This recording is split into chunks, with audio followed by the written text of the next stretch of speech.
Hey everyone, Douglas here, and welcome back to the MMT macro live stream. Not muted anymore. Hopefully everyone is hearing this. Gosh, we've had a few rough starts.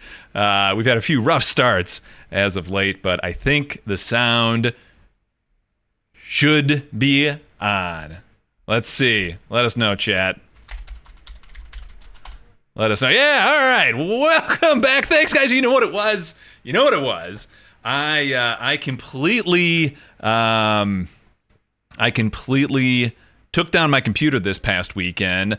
We have a yearly LAN party. Me and some old friends. We get together.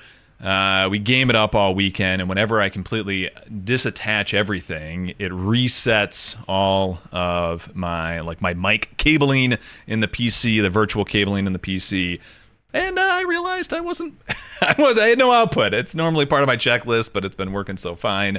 I haven't even looked at it. Anyway, that's not what you're here to talk about.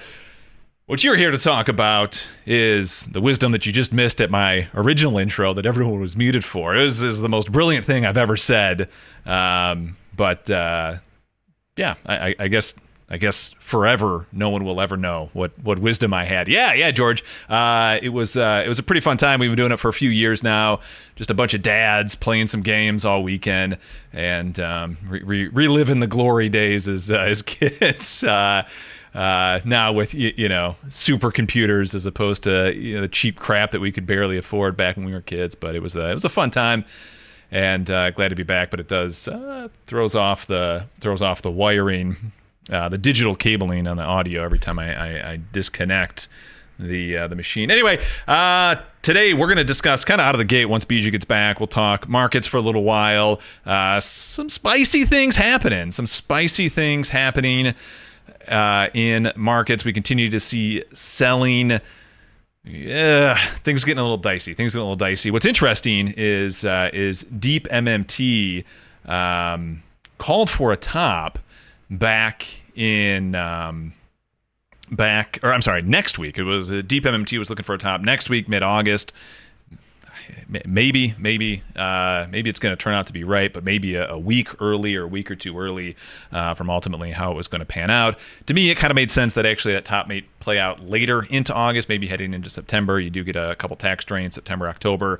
September is generally kind of the one of the weakest months out of the year beyond April for the fiscal side of things. So I thought maybe heading into September we might end up seeing a drain here or a pullback here in markets, precipitated by the slowdown on the fiscal side, but we could already be there, and I guess at this point only time will tell. But I do want to talk about a couple things tonight, kind of market wise out of the gate, and then we can get into some further discussion, some further MMT discussion as well. Tomorrow, obviously the big news is going to be the CPI data.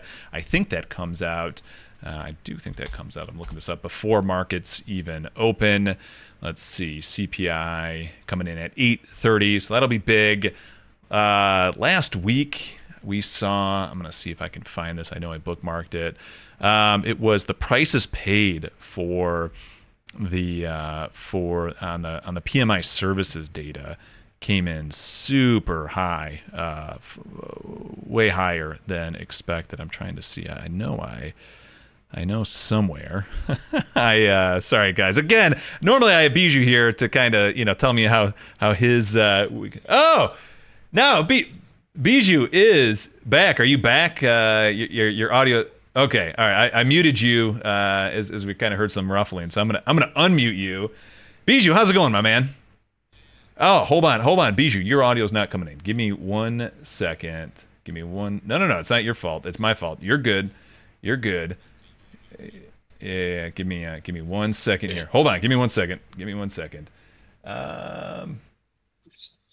You come in on what channel? I think you come in on the system channel. All right, we should be good. Everyone should be able to hear Bijou now, correct? Bijou, right. How's it going, my man? Hi, man. Yeah. I am doing okay. Nice. Sort of a rocky start to the week. Uh-oh. Yeah, computer issues. I'll talk to you later, or do you want me to fill in some time. Yeah. You can tell me about your computer issues, guys. I'm going to pull up hopefully pull up. It's a pretty scary one because I hadn't had this one before. It was like Monday, and I was I just couldn't boot. Something happened, and I was thinking, oh, this looks like a hardware failure, but it wasn't one that I'd seen before, and I can usually sort of recover from them and just stick in a new drive or whatever. But it was weird. I was getting these weird messages, and I don't know what happened, but it looked like it was after a graphics card software reinstall, and I did this stupid thing of clicking on one of the automated installs, which I usually don't do because I just sort of clicked on it and got it. But look, I think it was updating the NVIDIA drivers. That's outside the GNU Linux system. Proprietary. And I just called for a reboot, and I'm thinking, oh yeah, okay, no worries. Usually it's nothing wrong, but it rebuilds the Linux kernel, and something went wrong with it.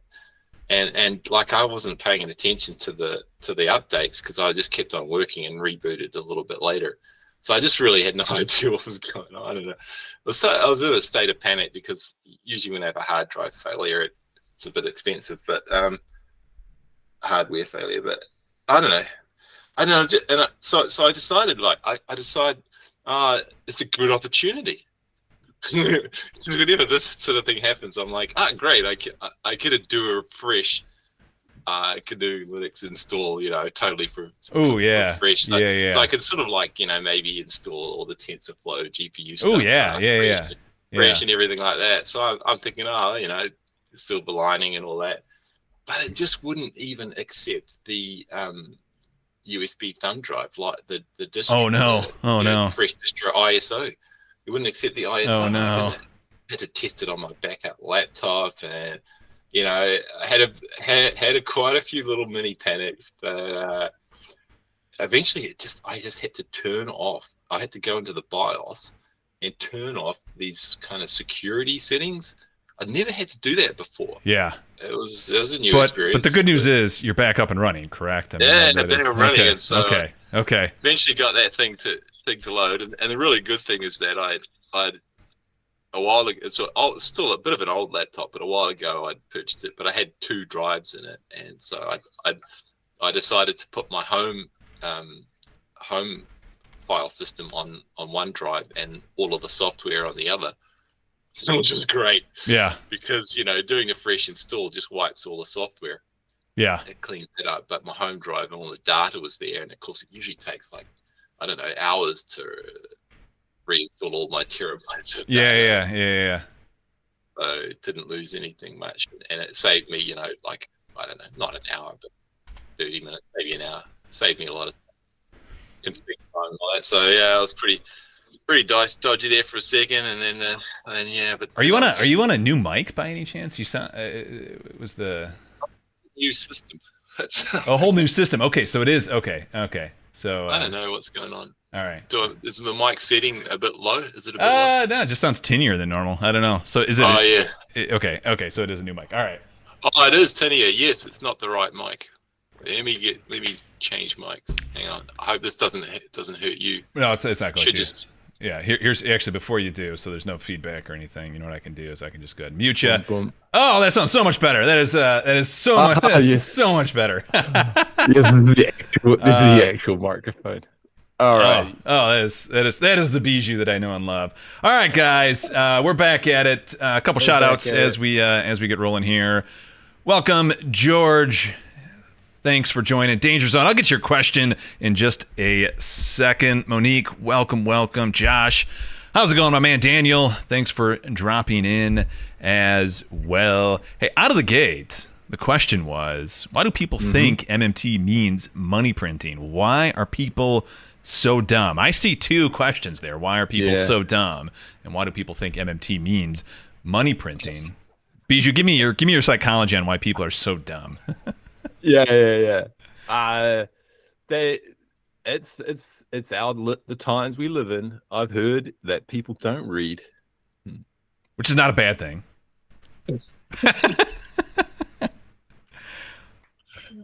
Yeah. Oh, people do 15 seconds of a YouTube clip on MMT and think, oh, that's crazy stuff. Yeah. Give it a miss. Yeah, there's no depth of thought to these people who think it's printing money. But shoot yourselves in the foot too from your own community. It's like the prisoner of the Ottoman Empire once said, my imprisonment cannot harm me. What can harm me is the the actions of my friends and loved ones that make my heart groan. And so, you get a lot of MMT friendly people saying, "Oh, well, the government can just print the money." Yeah. That's sort of own goals there. And what about the other thing? What means printing money? MMT means printing money. Daniel, I think Daniel hit the nail on the head, man. 50% of people are below average intelligence. So. Oh yeah, that's another clap for Daniel there. It's still. MMT doesn't require all that much intelligence. So I've been able to figure it out, right? Yeah. I thought it was figured out. Yeah. God, speaking of printing money, I got to put this up on Twitter. I posted this kind of internally. We were joking about this, but since QE started in November of 2008, that was the first run of QE. And you know what I got to figure out? How much has the debt? How many trillions of debt have we added since 2000 since QE? I'm gonna switch over here. Hopefully, okay. You got some data there? I have. Hopefully. All right. So I've got a chart up now. This is. Let's see. I want to make sure my audio is still working. Okay. This is the S&P 500 in gold overlaid since QE started in November of 2008. Gold is up 134% in the S&P 500. Damn, you know what I should have done? I should have. You know what I should have polled people and said, "What do you think since QE the returns are for gold versus the S&P 500?" Gold is up 134%. The S&P 500 is up almost 150%. No, 450%. 450%. Yeah. What a difference, man. What has gold got anything to do with what's coming out of the gold mines, or is that mostly now just sort of like bidding for? Are you saying how much is new supply adding to the overall gold stocks to possibly suppress demand, or the price goes up, or whatever it is, however the pricing of gold works? Yeah. What would you say is dominant? I mean, if there's no more supply, does it get dearer? I think that I would argue probably the dominant factor, and I'm far from a gold expert here, but I would say the dominant factor in gold is probably central banks. Yeah. I think gold is still a predominantly understood hedge for real rates. Hedge, but I still think okay. if you do like that makes sense.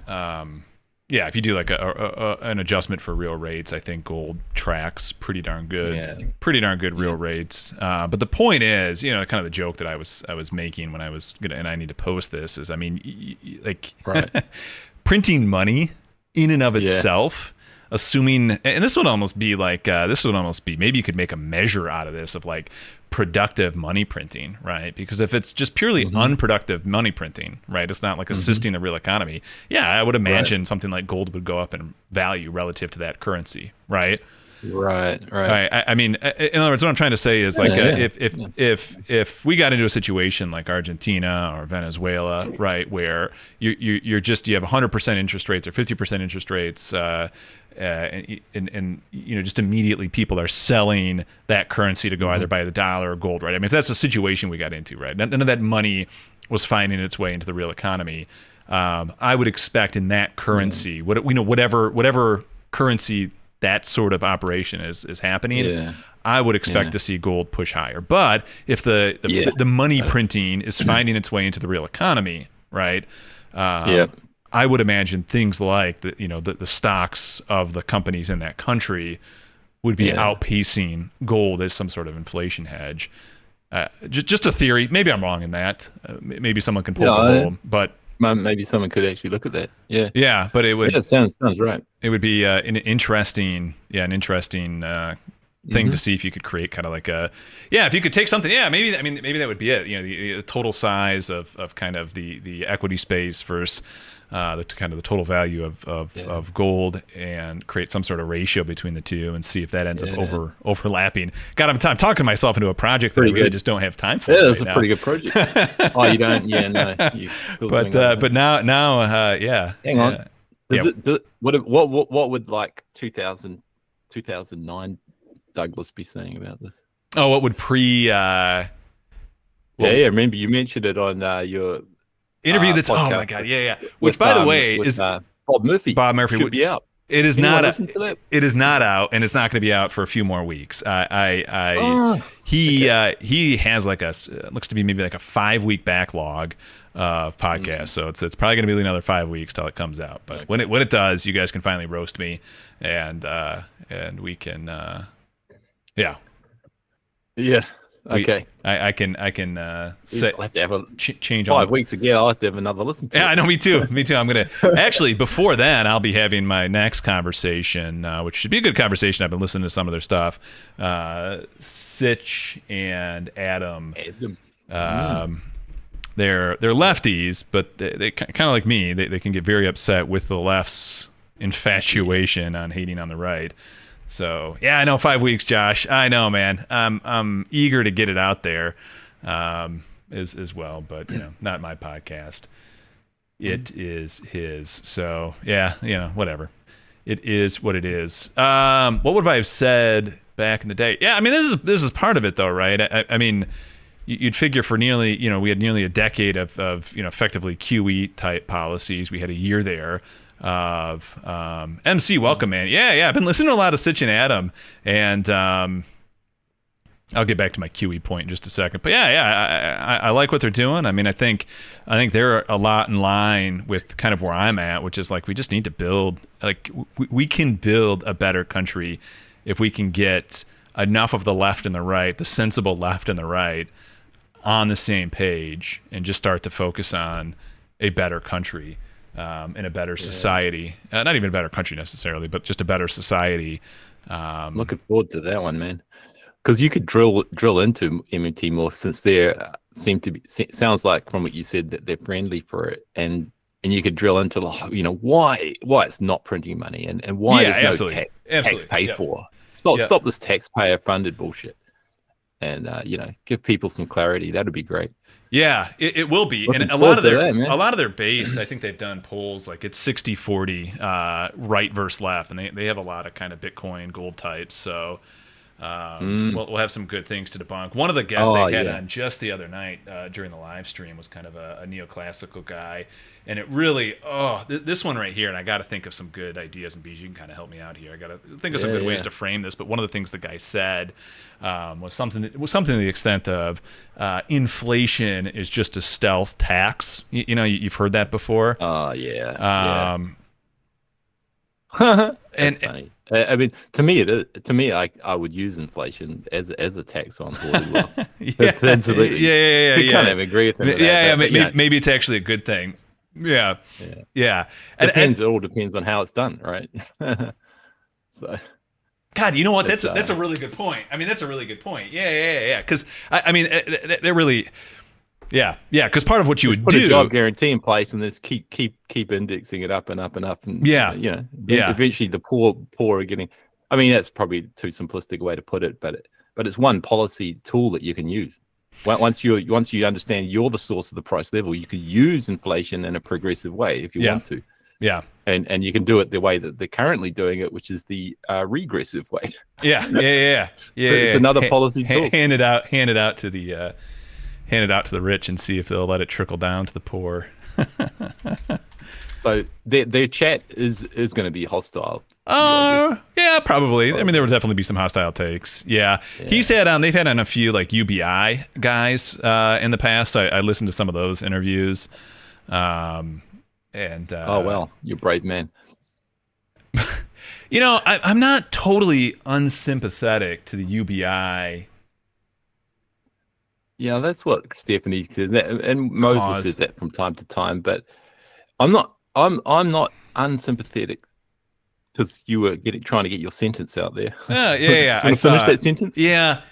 I think I know what you're going to say. I think how I would see a UBI is I would be okay with something like an earlier Social Security, like Social Security starting at 16 or something like that. And the motive for it, yeah. And maybe it's like, when you're 16, it's like $100 a month just to make sure you can get gas. Because I guess here's kind of how I would think of a UBI from an MMT perspective, where it would make sense. Because if you think, and tell me, correct my thinking here, because this is kind of the line I'm going to go with when it gets with UBI. But to me, if government spending is taking private or taking real resources from the private sector into the public sector, then that means a UBI is essentially shifting whatever it is that UBI is going to be used for at like the base level, right? So if you gave everyone $100 a month, it would probably be for purchasing gas or paying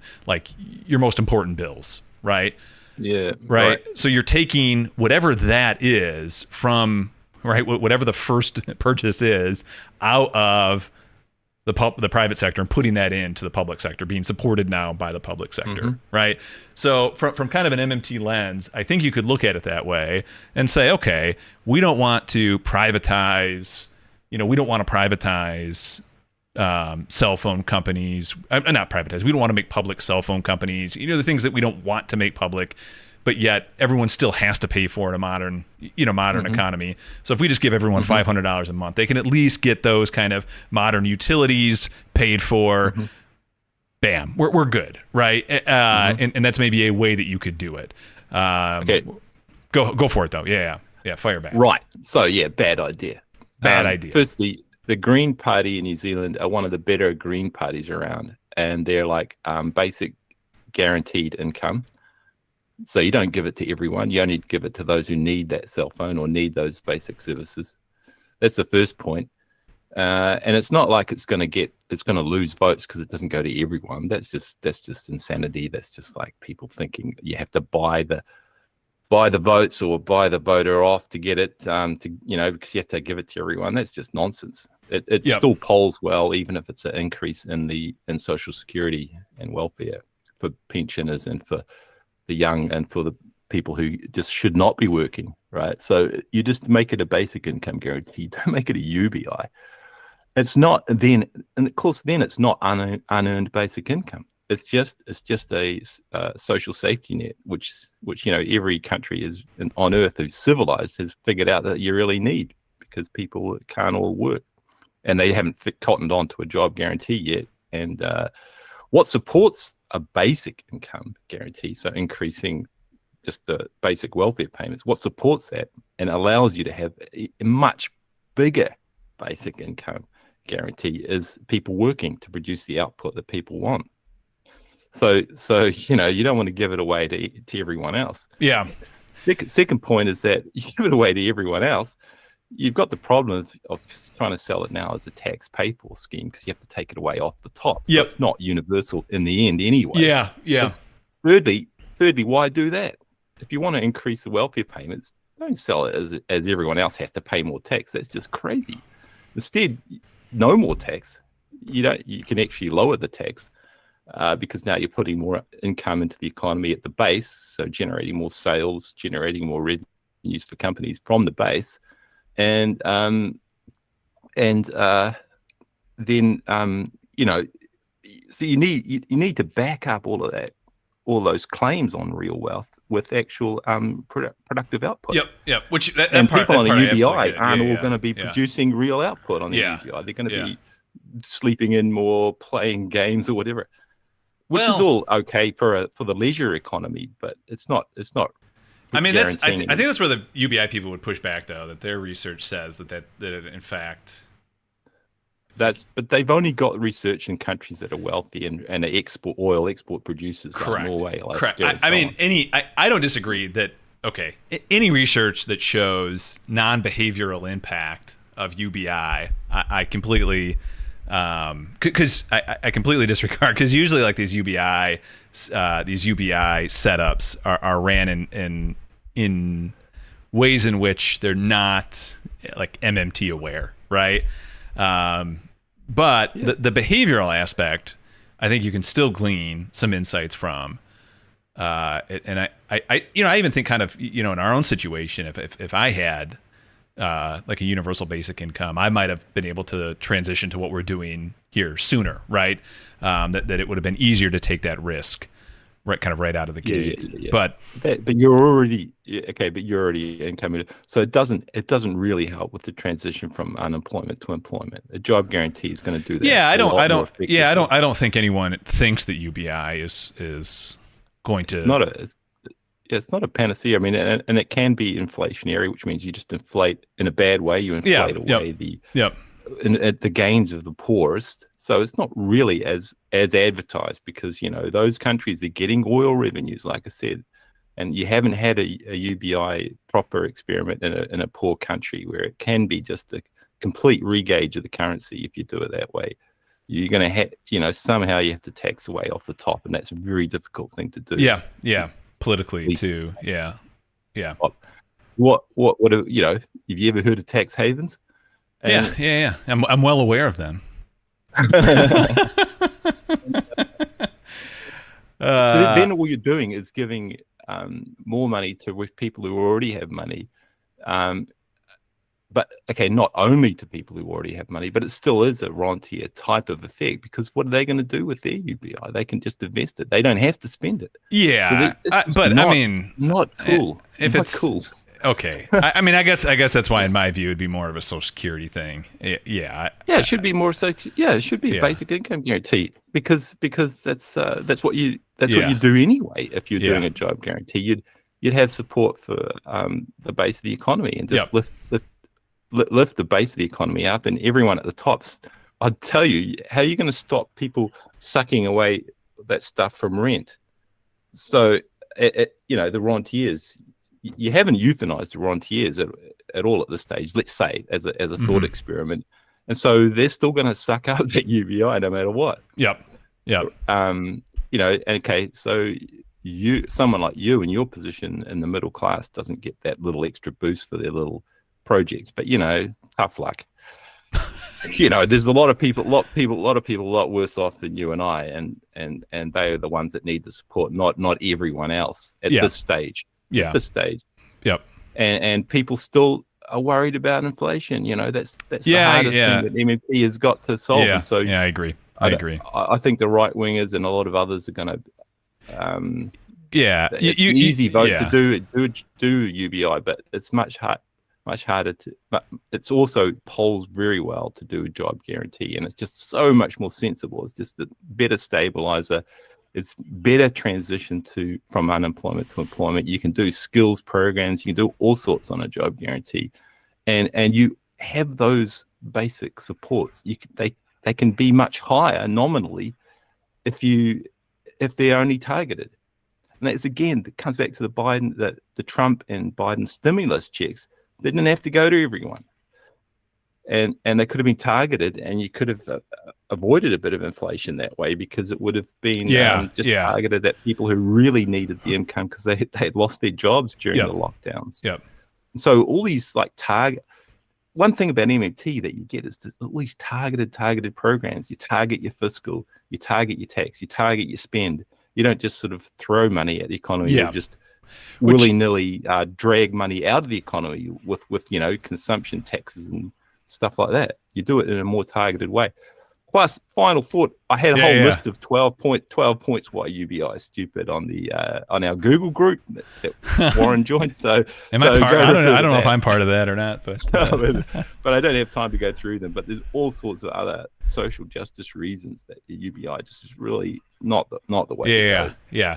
But with Adam and such, if they're there, you could say, we should just increase the basic income. No need to make it universal. I know Adam's pushed back on UBI. I mean, I think he's probably where I'm at. If UBI was the one way to kind of start cranking the economic engine, and that's what was politically palatable, then so be it. That's the one you could get votes for. Yeah, exactly. May as well do it. Yeah. So anyway, I'm looking forward to that 2 weeks from now. Awesome. We'll gear up, and it's been fun too. I've been I've been going back and kind of going to back to bedrock with a lot of the MMT stuff. You sent me, what's the name of it was a Brazilian university, I think, that you sent me a link to Randall Ray had a 6-part or a 5-part lecture series there. I've been listening to that. Guys, right. Yeah. That is a great series. I'll have to post that on Twitter if anyone has something. AUL. AULIA or something like that. Yes. That's a great series. Been fun to again get back to bedrock. It's always fun to kind of start your learning over again and realize what you missed on the first time. The first time through it all. So that's been good. I want to get back to this inflation idea. One of the things I want to try and do with these streams. Okay, 2 things I'm going to start doing. Number one, I found this kind of cool idea. I've done this with some of my videos, but I never thought about using this as a tool. This being ChatGPT as a tool for creating the little chapter for the stream. People have asked me a long time, hey, can you put the timestamps for the chapters on the stream? And I'm like, God, I set up this little thing where I push a button every time we hit a new topic, but that's just impossible to remember. It's just impossible to remember. So someone came up with this, posted this video on how their workflow to upload the time-stamped, the auto time-stamped automatic closed caption that YouTube creates. I'm like, that is brilliant. So if you're watching this, give it a day. I think it takes a day for the auto transcript to get created. I'll create that, pipe that into ChatGPT, and then tell ChatGPT to create some creative timestamps for me. And since the timestamps are in the transcript, hopefully we can come up with a way to create some timestamps. Because one of the things I want to start doing, hopefully, is but I love the natural flow of the conversation. But I want to start kind of first hour a little bit more aimed at kind of what's going on in markets. A few people have kind of poked us to get to that point quicker. So we'll do markets, first hour, first 45 minutes, and then second half go broader MMT. But if conversation flows elsewhere, then it flows elsewhere. All right. Yeah. One of the things though that they do have your weekly reports and things. Correct, but sometimes I don't post those, and I don't hit with all that. It does make me wonder how many of you, when we hit like 25 concurrent viewers, on this stream, we're still trickling higher here. When we hit enough viewers, I'll put up a poll and I'll let it sit for like 30 minutes because I'm curious how many of you guys are active traders or at least kind of active market watchers and care about kind of an applied MMT approach, or if you guys just like the more broader MMT discussion. That would be kind of an interesting discussion to have. But I do want to talk about inflation, oil. Those are some things I want to talk about tonight. We have tomorrow's CPI data, 8:30 in the morning. After that, we have, that's going to be the biggie. What's going to happen with CPI? Currently, we do have markets dripping lower here. A lot of chop, a lot of selling over the last couple of weeks now. Things are looking a little dicey. Deep MMT called for a top in mid-August. Maybe we're already there. It is calling for continued selling through October. So we'll see how that will play out. Things are getting dicey. There's no doubt about it. But I think the big thing is going to be, how is inflation going to come in tomorrow? One of the things I was talking about out of the gate was the ISM services came out last week. And I'll switch to that screen in just a second, and I tweeted this out last week, but prices paid from the ISM report blew away expectations. What's that quickly for me? Sorry, ISM. What does ISM stand for? Industrial services. Got it. Something like that. Got it. Something Got like it. that. Yeah, that's all I needed. It's something. It's something like that. Because they have manufacturing and they have the services side. They have two reports that come out. But the prices paid, the consensus was that we would actually contract from the prior month, but instead expanded tremendously. And, kind of one of the MMT, main theories about interest rates is that it increases the price level. Institute for Supply Management. Thank you, Adam. I appreciate it, man. I appreciate it. I knew it was something like that. I was so far off. It's a survey. It's a survey of I don't know how many different businesses and stuff. And it's one of the most popular surveys out there. I mean, it's very well trusted and definitely shakes the markets from time to time.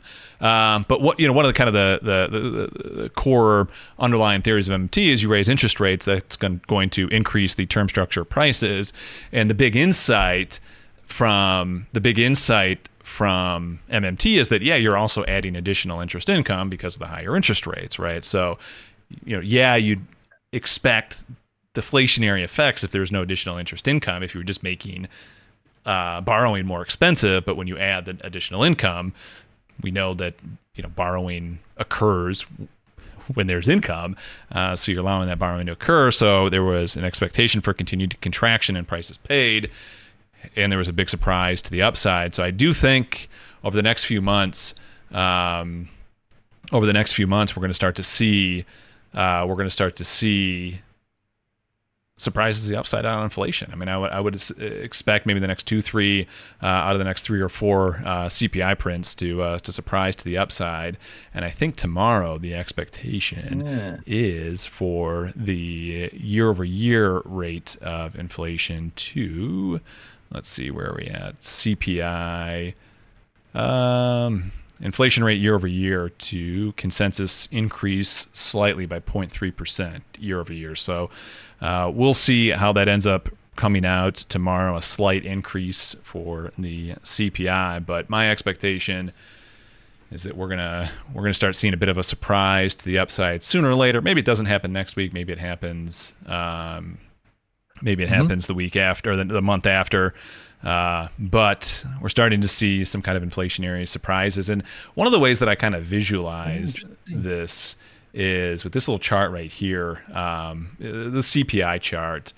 And Ty, welcome, by the way. I got some names in here. Ty just popped in, giving me a shout out for the #1 live stream where we employ realistic MMT talk to address real-world issues. Yes, this is exactly that live stream, the #1. Ty, welcome. Derek, welcome. Adam H, welcome. Thanks for the help on the ISM.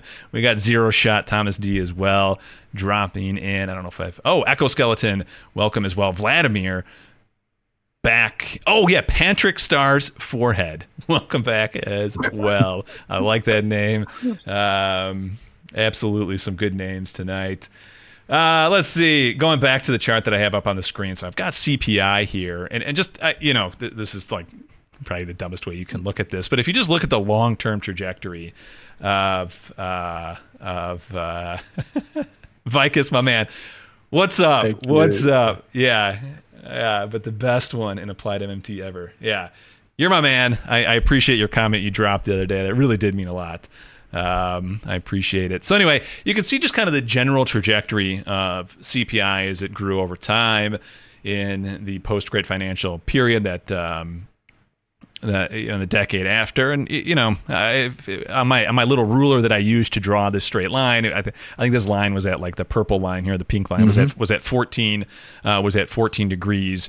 You then had the major takeoff that occurred, obviously, following the post-COVID spending.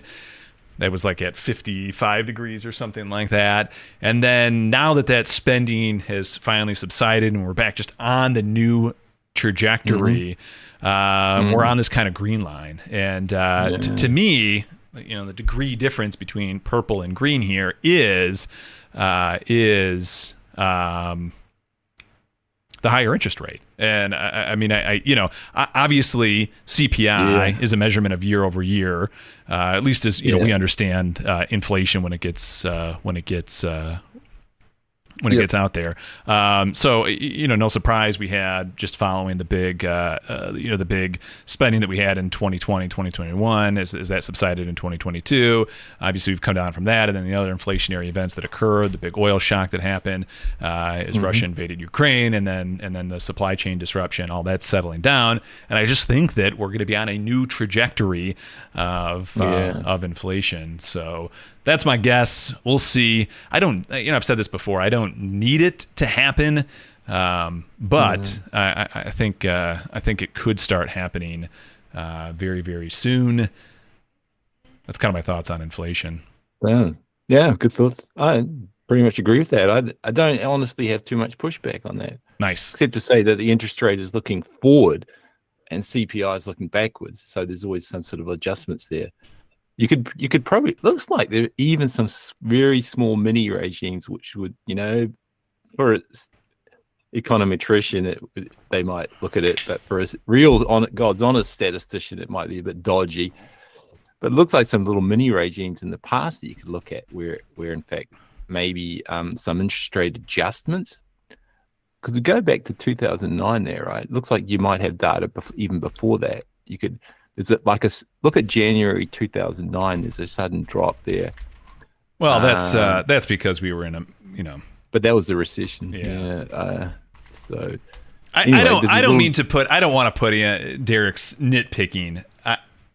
I'm not. I understand this is not like the best way to do this.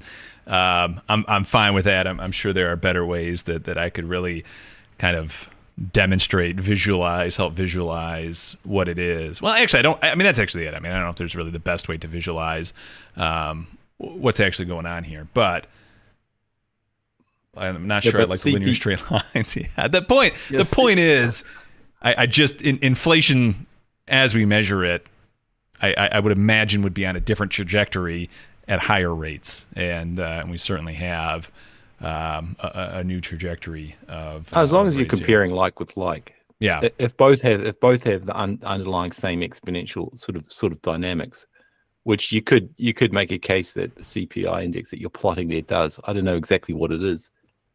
It just says index. The CPI. This is just the measurement. Yeah. But it could. The CPI index comes out as an actual measurement. I forget exactly how they calculate the measurement, and then and then what we. I know how it's measured, but what I'm saying is that do you need to log it to compare with rates? I don't know, man, because it's like if it's a percentage rate of change going forward, then you don't necessarily need to log it. Log it to get the agreement with the interest rate. That's just be my first guess at why there's a little exponential climb around COVID, and then it sort of flattens off, and definitely previous to that it's flat and interest rates are flat. So, it's like if you were measuring sort of, what would it be? The percentage change or whatever, looking back, it would probably be a flat line for that period. It was just saying, it's got a roughly constant slope for that period. Yeah. And then you would say that would be a constant interest rate. So then you are comparing like with like, and I think Daniel's just, being a nitpicky. But, yeah. Well, I'm glad we solved that. Yeah. Next, the exponential is only a case of hyperinflation where the government just keeps paying more higher prices for everything. That's the hyperinflation situation, which we're not in at the moment. Just that doesn't happen when you just got when it's just the sort of effects that we've got at the moment, like supply bottleneck. Yeah, that could have had a bit of an exponential, not tail. What's the beginning of the thing? Head to it, I guess, and then it would flatten off once the supply chains ease up and lockdowns end, and then you'd expect it to flatline again, or at least constant slope line like that. I hadn't seen it plotted like that before, to be honest. Just the CPI, the actual CPI measurement, the index measurement, as opposed to year over. Yeah, I mean, most people reference CPI as the year over year number. Anyway, I'm going to agree with you. That, all right, new trajectory on CPI. Next up, though, on this whole CPI inflation discussion, and certainly something I feel a little bit more comfortable, a little bit more at home with, and that's oil. So I have been calling for a breakout in oil for quite some time now, and I've always kind of thought that this might be kind of the end game, right?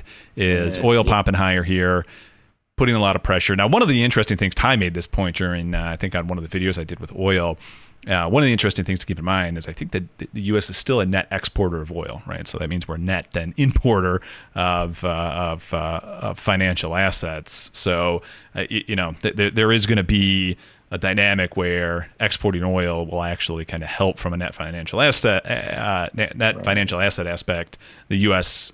specifically, where maybe back in 2008 when we had the big spike in oil, we didn't have this dynamic at play. However, certainly as oil pushes higher, it only exacerbates the pain on the bottom. We'll call it 50%, right?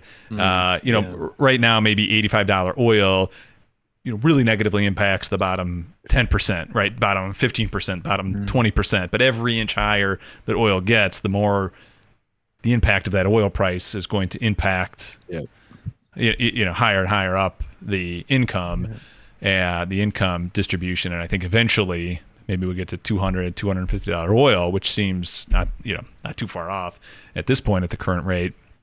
When we currently get to that, or when we eventually get to that point, how much of the economy, even if the oil producers, the U.S. oil producers, the domestic oil producers, even if they are making major profits, how much of that is actually trickling down to support those higher oil prices? And I think that discussion we had, God, I don't know how many months ago now, 6, 7, 8, 9 months ago, about the attractor and repeller dynamic in terms of rates. I think higher oil is gonna push that concept where just inflation starts to crush the poor, and eventually the poor becomes the bottom 80% of income earners, right? Even people are making $150,000, $200,000 a year, like, damn, $8 gas.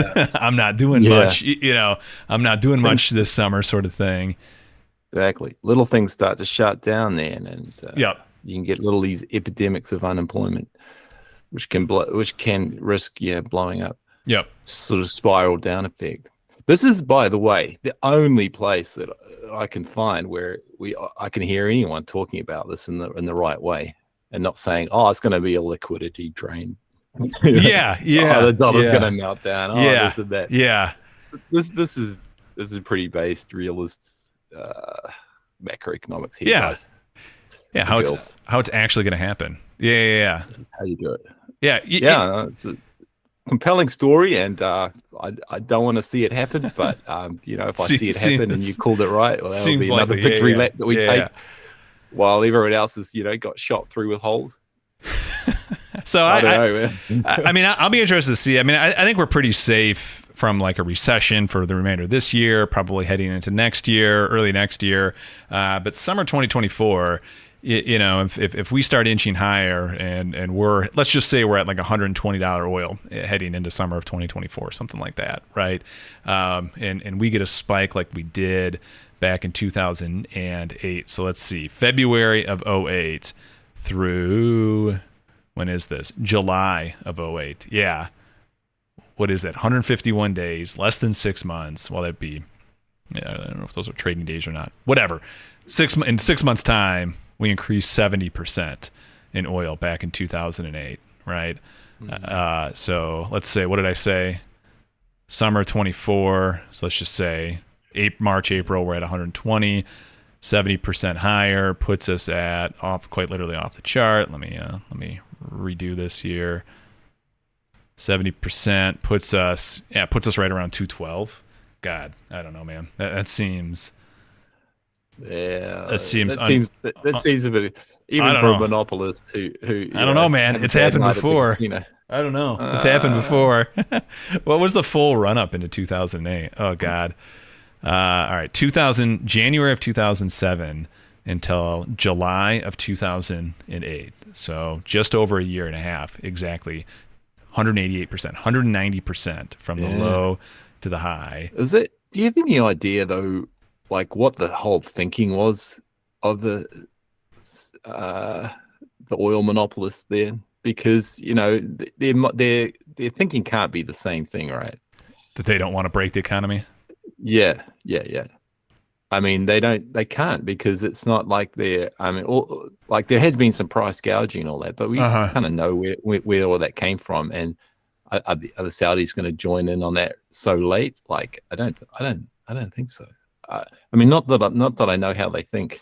But, it's a different era. It's a different era, and the psychology's got to be different, you'd imagine. But I do think, though, there would be a dynamic eventually that takes place, and I would imagine too, in a Minsky style system where asset prices are being bid up because they have to bid higher, right? Yeah. That you do get a kind of a tumbling higher exuberance, and even then, you FOMO, you don't want to miss out. You jump on the. Even then, even if the Saudis, who I think we all agree have, as Vladimir is saying, has the excess capacity to ultimately dictate the price level of oil,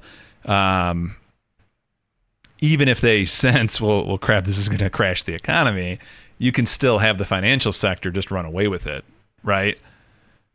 Could be. So I mean, I think that is certainly a potential, but we'll see. I mean, at this point, it's too soon to call. But if I had to say, how could we end up finding ourselves in a recession come 2024, 2025? That's how it's going to happen, right? We're going to see the real, kind of the real adjusted fiscal flow diminish, very similar to what we saw in the 70s during the higher interest rates, because inflation just starts to take off again. Until then, though, I mean, we're in a kind of at least from a financial market standpoint, a Goldilocks zone. What did you say, though? That if the Saudis taking in, I don't know, are they taking renminbi now or ruble, but they're still taking in US dollars and buying treasuries, so that should satisfy their greed. I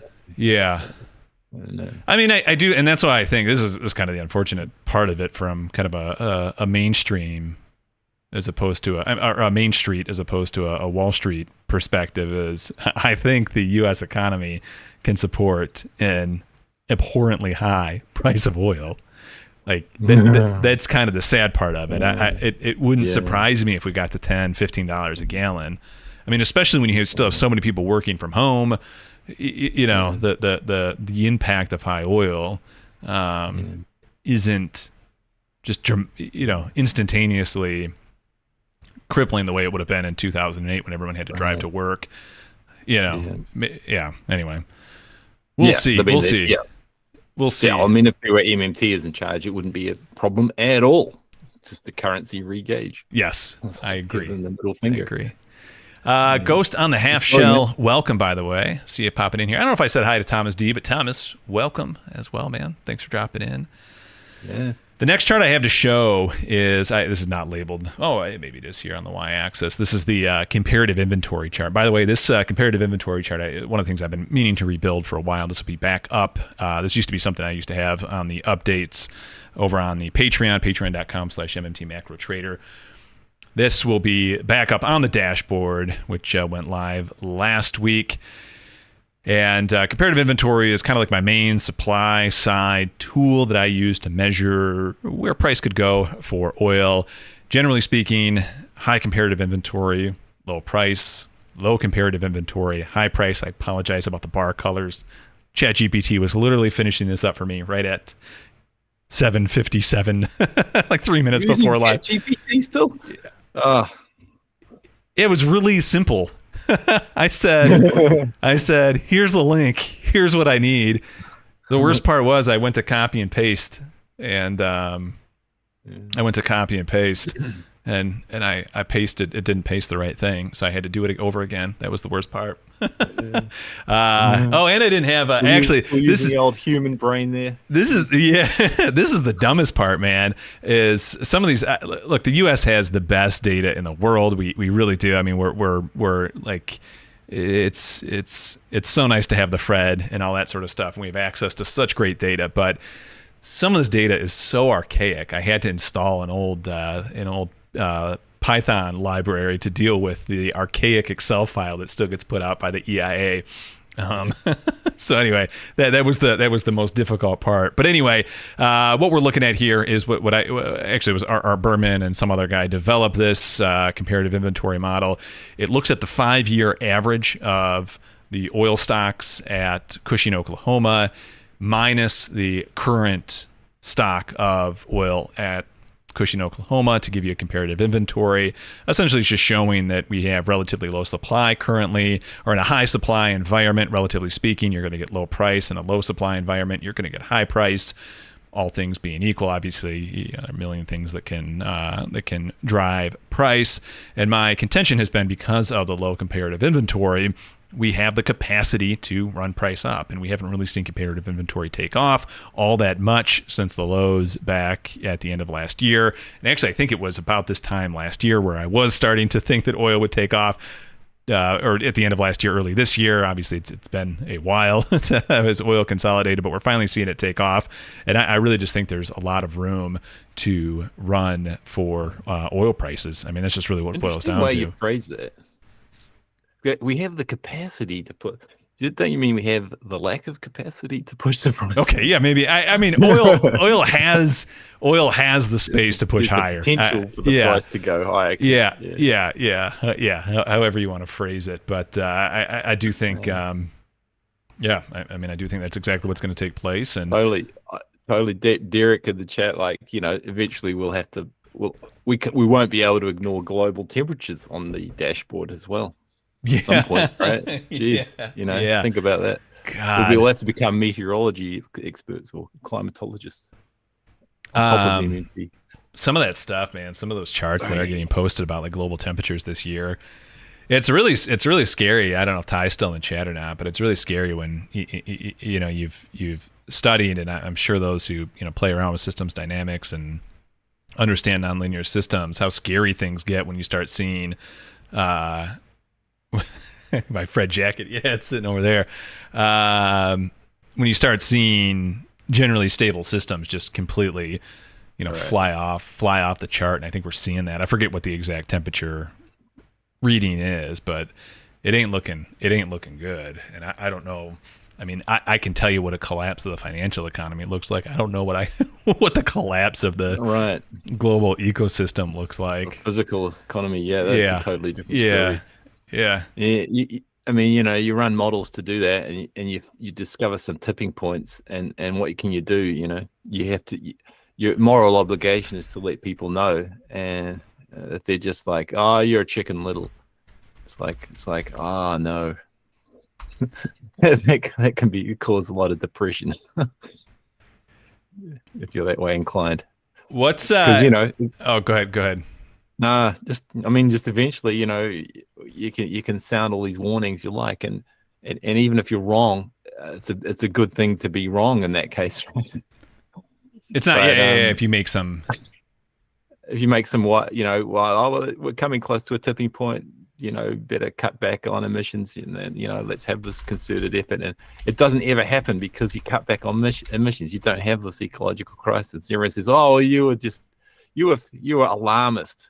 You're like, this is a Nassim Taleb point, right? You don't know what didn't happen in the alternative universe where you just let output and carbon emissions just run rampant. You don't know what happened. So, oh my God, some people have got to be pretty courageous.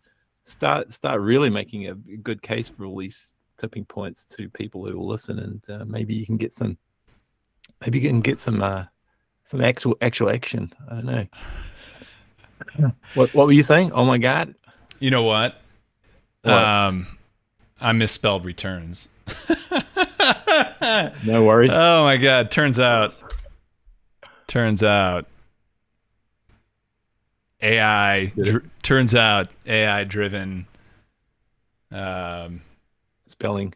AI driven Photoshop. I'm getting it done right now, guys. I'm getting it done right now. AI Photoshop does not have spell check. Thanks, man. Yeah. Little plug in there. Yeah. Oh my God. All right, we're fixing that. Thanks for pointing that out. It is always my biggest fear, to be quite honest. I'm a terrible speller. I mean, I'm a absolutely terrible speller. So, well, we'll not hang you for that one. Well, they are. They are. Don't blame your failures on AI, Doug. It's working at the pixel level, not the text level. Oh my God. No. Oh no. No, I blame it on AI, man. I'm gonna fire. Yeah. I'm gonna fire AI. Can I change my thumbnail real time? I don't know. Edit title and description. Just refresh the page. I can't. I don't think I can change my thumbnail right now. Ooh. Oh man! This is gonna bother me for the rest of the night. Oh, it's ruined the whole evening. Amateur hour from the number one. Yeah. Oh my God! Get shareable link. Delete forever. Yeah. Come on. All right. Where the heck? Bijou, talk for a second, my man. Talk for a second. Talk for a second. Pull the whole live stream down and get everyone. We'll lose a few. It depends. Okay, it's a trade-off, right? Compromise. We're gonna lose some in the chat because they can't be bothered to click on the new link, or are we gonna just shut it down and reboot, or are you gonna be able to still sleep at night and like continue talking, slightly semi coherently? Or is this going to throw you off entirely? And should we just change topic to silly topics? I reckon what'll help you, knowing your machine brain, is we should just keep talking finance and you'll forget it. Just go to your happy place. I have no happy place right now. Oh, come on. SPX, neural networks, spelling is a. I found it! Activity. I found it, guys. I found it. Spelling is an activity for nerds to worry about. Don't worry. Wow. You don't have a whole crew of type editors and type checkers and people like that helping you out. Just don't worry about it. Oh boy. All right, we're fixed. I'm now on Twitter. Fixing this. Turns out Photoshop AI still can't help me with spelling. Maybe I should misspell spelling, I know. Yes, absolutely. Yes. It's got to be done. This is freaking hilarious, man. This is freaking hilarious. Oh my God. It's broken. I look at this. I I look at this stuff every week before I go live, and here we are. Not good enough. All right. We've fixed it. All right. We've fixed it. Lovely. The world. I love it. The world this is the only place is well see now, this happen. Yeah. People their own Yeah. AI trash thumbnails. Oh my God. This is freaking hilarious. We didn't even lose any viewers either. You guys are all still here. You guys are pixels on the whole internet. You guys are better. You guys are the best. We have the best, the absolute best crew here. Oh my God. By you, Douglas. That's awesome. Patch up job in real time, man. You can't get that anywhere else. No one else would bother. What's in your brain, man? I want me some of that. I want me some of that from time to time. Brian Engler, just here for the typos, man. Thanks for joining for the typos. August, I don't think there's anything you can really glean from the credit default swaps. Maybe, I don't know. I don't know what sort of. I'd have to see what sort of data is out there for that, and then I'd have to. Excuse me, God, that was also a no-no. I'd have to then run it against something. I mean, I really think at least. Yeah, maybe. I don't know. I don't know. I'd have to see what sort Maybe, of data would be I don't know. available. Let's look at it. Yeah. If you find a pattern, I tell you, if you find a pattern, but you don't think it's a sort of a simple correlation, August or anyone. We had Dan coming, wanted to look at like house prices or something, real estate. He saw some patterns. I haven't gotten back to Dan, but if you're listening, Dan, sorry, but if you see patterns, then the neural networks are a good tool to use to try and explore that space, because you're not if you don't have like really hard direct correlations, then just throw a few neural network models at it. See if you can get something out of it. Maybe it's a good. I'm actually regarding neural nets for time series as actually that's the tool that's the way I think about it as a tool now. It does like very what's the word, like, well, it's just non-standard pattern recognition and correlation for time series. So don't use it just as a dumb straightforward extrapolation tool or forecasting tool, but use it in a more nuanced way. It seems to be what my lesson that I've learned from Douglas here. So yeah, anyway, just some ideas. If you see a pattern, maybe something there. Maybe you could look at it with some neural net technology if traditional statistical tools don't work for you. I do feel like it's just a general principle when I build the models. I mean, I think there's some financial data that is important to add in, and maybe you can glean something from maybe you can glean something from something like adding CDSs in and other kind of measures of measures. Big Hammer, man, welcome. It is hammer time, dude. It's where the money goes, which is fiat and the credit, if you're looking at prices for US dollars. And so you have no idea when you're getting into the meso economic layers, yeah, because you're not going to be able to gather all that data. I mean, it's an intense effort to do like stock flow type consistent modeling at the meso economic level. Yeah, I mean, that's heroic sort of stuff. So your best bet is to use more heuristic tools like the neural networks. And so you can add the model we're building right now. So I mean, eventually, I know this has been an eventually for quite a while, but eventually, I have Deep MMT1 completed. I think there are some enhancements that I can make to Deep MMT1. But then Deep MMT1 is just the core sectoral balance data with, that looks at things from a handful of different angles, but it's the core flow data, right? I mean, we would call kind of the first derivative data, right? It is the main force data. And then, what Bijou is calling that kind of mesoeconomic data, which I agree is really just one of the, if you actually go into the history in the textbooks, you can see some debate about is there this mesoeconomics data. And, to me, ultimately, there is nothing called mesoeconomic, right? I mean, you have micro, macro, but what we would then call this meso is this data that these series that gets created, this middle financial world that gets created, that can be measured, that is functionally the second derivative output of these main flows. And to me, that data is important for understanding the proper pricing, currently, right? Yeah. If there's any major mispricing, right. But I don't see it as majorly predictive in the long run. Maybe on the short run, it can show dislodges of where price is at right now.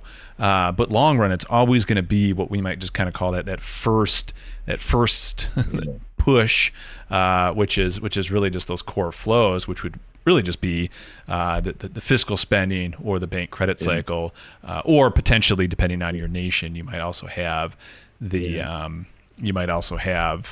import exports as well. Yeah.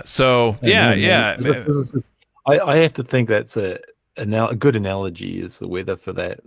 Climate can be modeled, forecasted, predicted to some degree. So can your local weather. But anything in between is like, whoa, it's very, very hairy stuff. And that's very similar to, I think, the way economic systems at different levels operate. It's just in physics, you'd call it a scaling problem because there's too many time constants involved. So at the micro level, you've got just looking at sort of day-to-day time constants, and you can do sort of analysis for single firm type things, and or single prices maybe.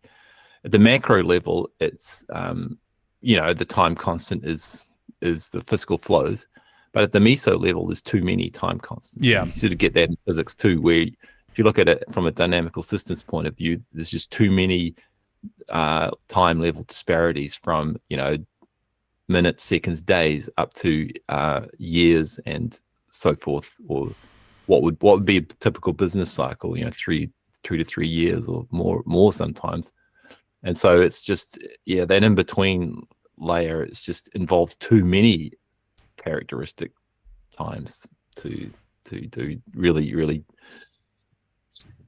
serious mathematical analysis on. So you have to pull out these other tools.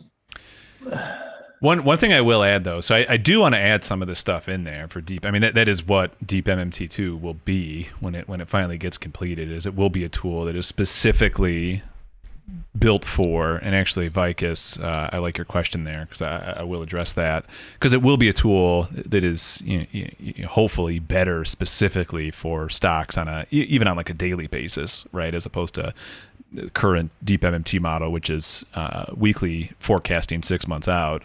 Deep MMT2, the goal is to do daily forecasting, maybe only a month out, right? A month out or 2 weeks out or something like that, depending on where the data turns. So what you do, though, to get at what's called features, right, to add into this model, is you do need to do feature engineering, and part of the part of the fun, but is very quickly turning into like the arduous task and all this, is doing stuff and to test these features out.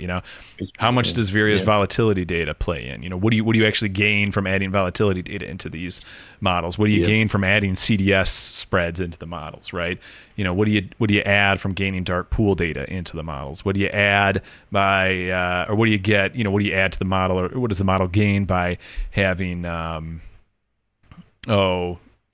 like options data, right? Right, and that's that's the trick. And if it's going to take, and you have to train these models every so often to make sure that they're not drifting too much, and they understand the new dynamics at play.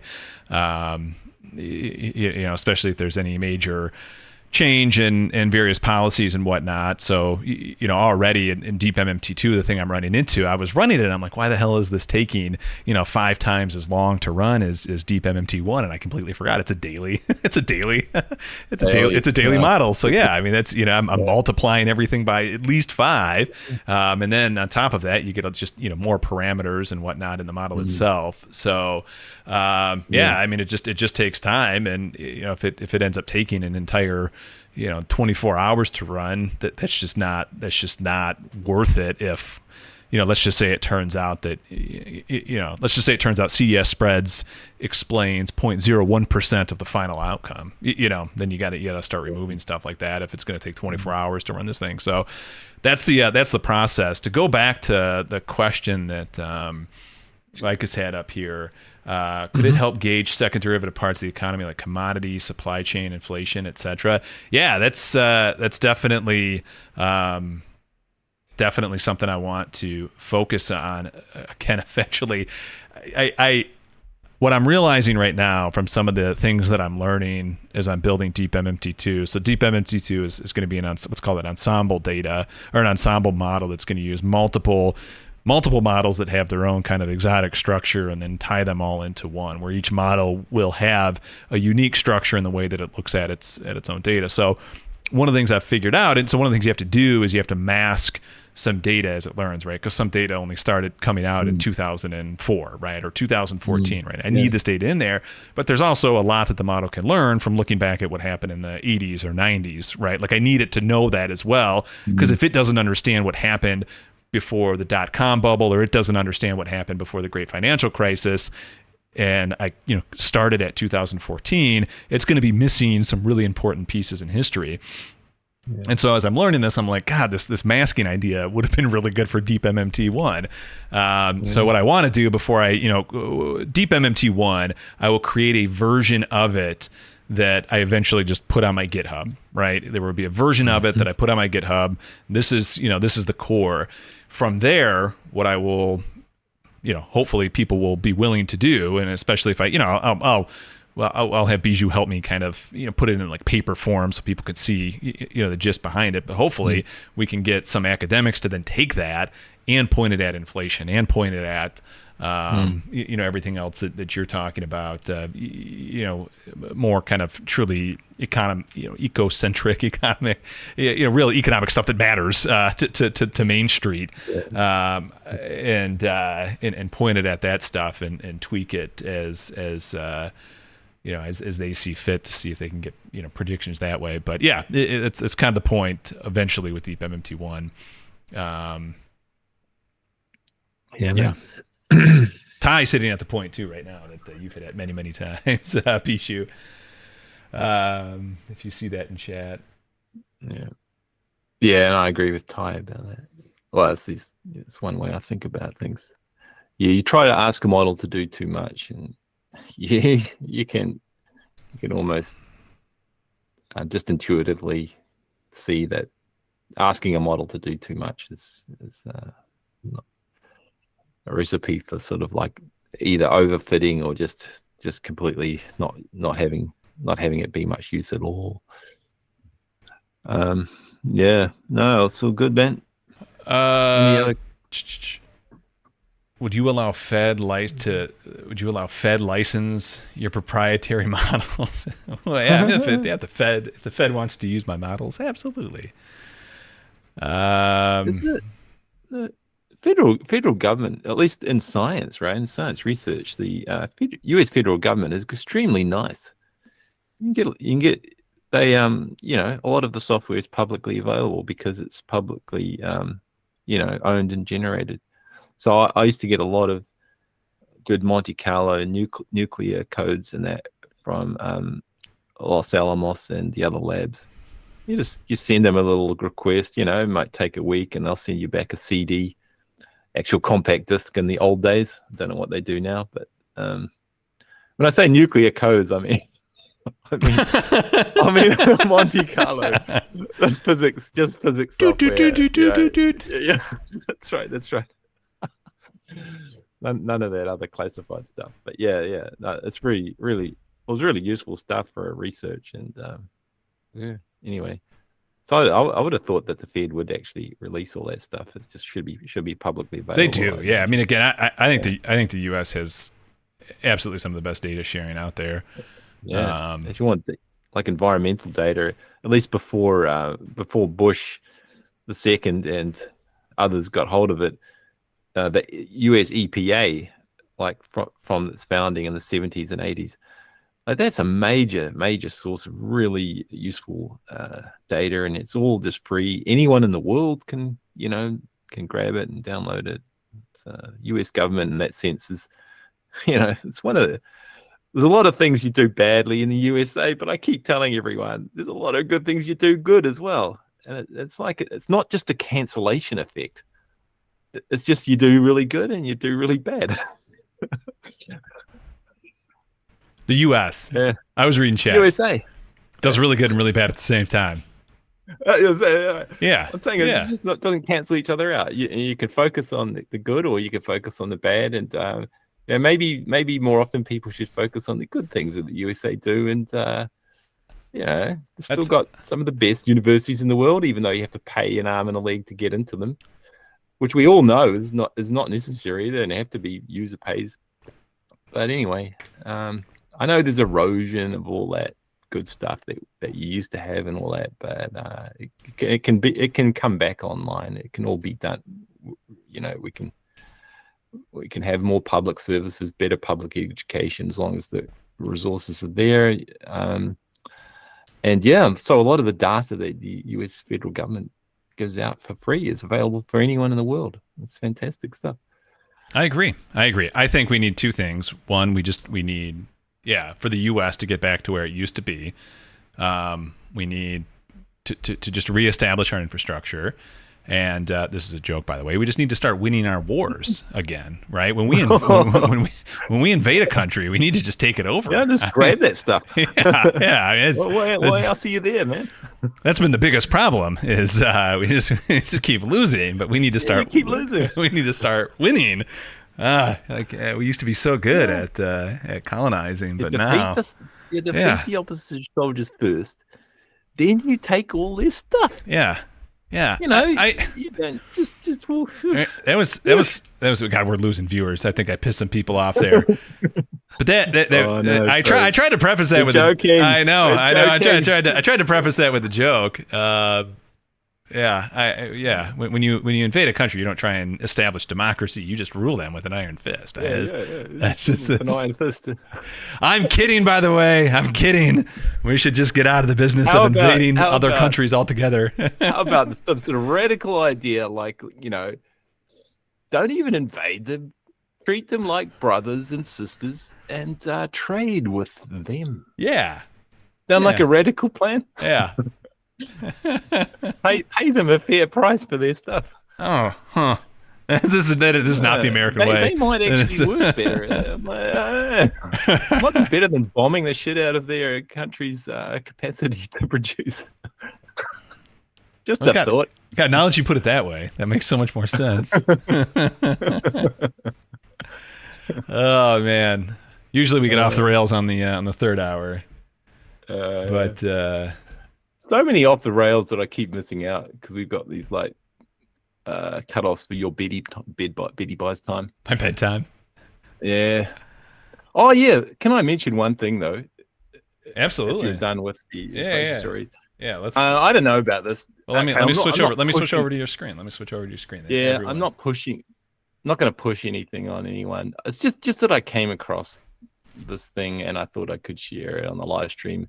I mean, obviously every week's a bit of a journey sometimes, and sometimes I have a slow reading week because my eyes are itchy from our damn cat here. Ed keeps on infecting my eyes, and so I'm not sort of my reading time goes down a little bit. But this thing I'm sticking in the chat, I don't know.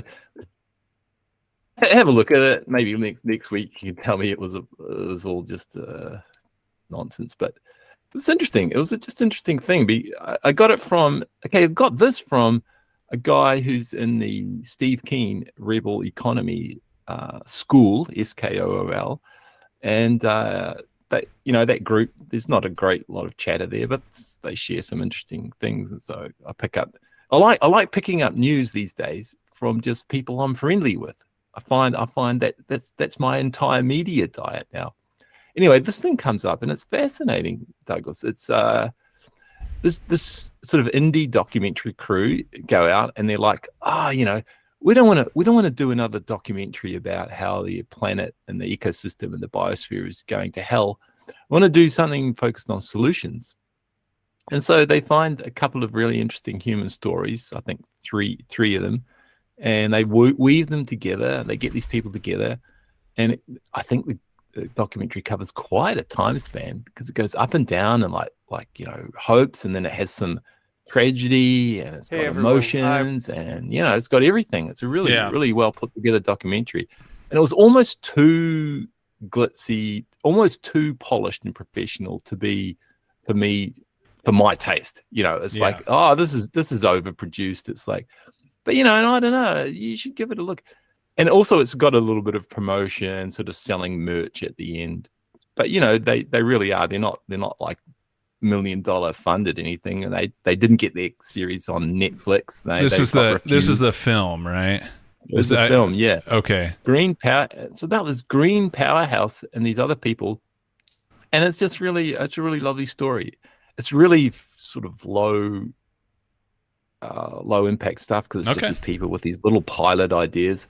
Yeah. So one is this Girl Scout, right? She just wants to sell these Girl Scout cookies that have non-GMO ingredients in them because they're like, what did Monsanto do with all the glyphosate and all that? Yeah. Destruction of soil and ecosystem. So they wanted some more organic type cookies, and you find out that the Girl Scouts has just become corporate America.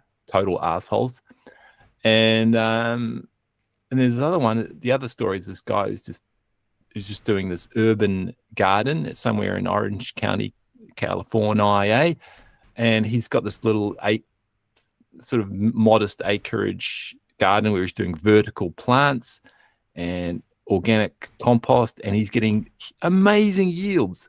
Because he's just done a bit of science.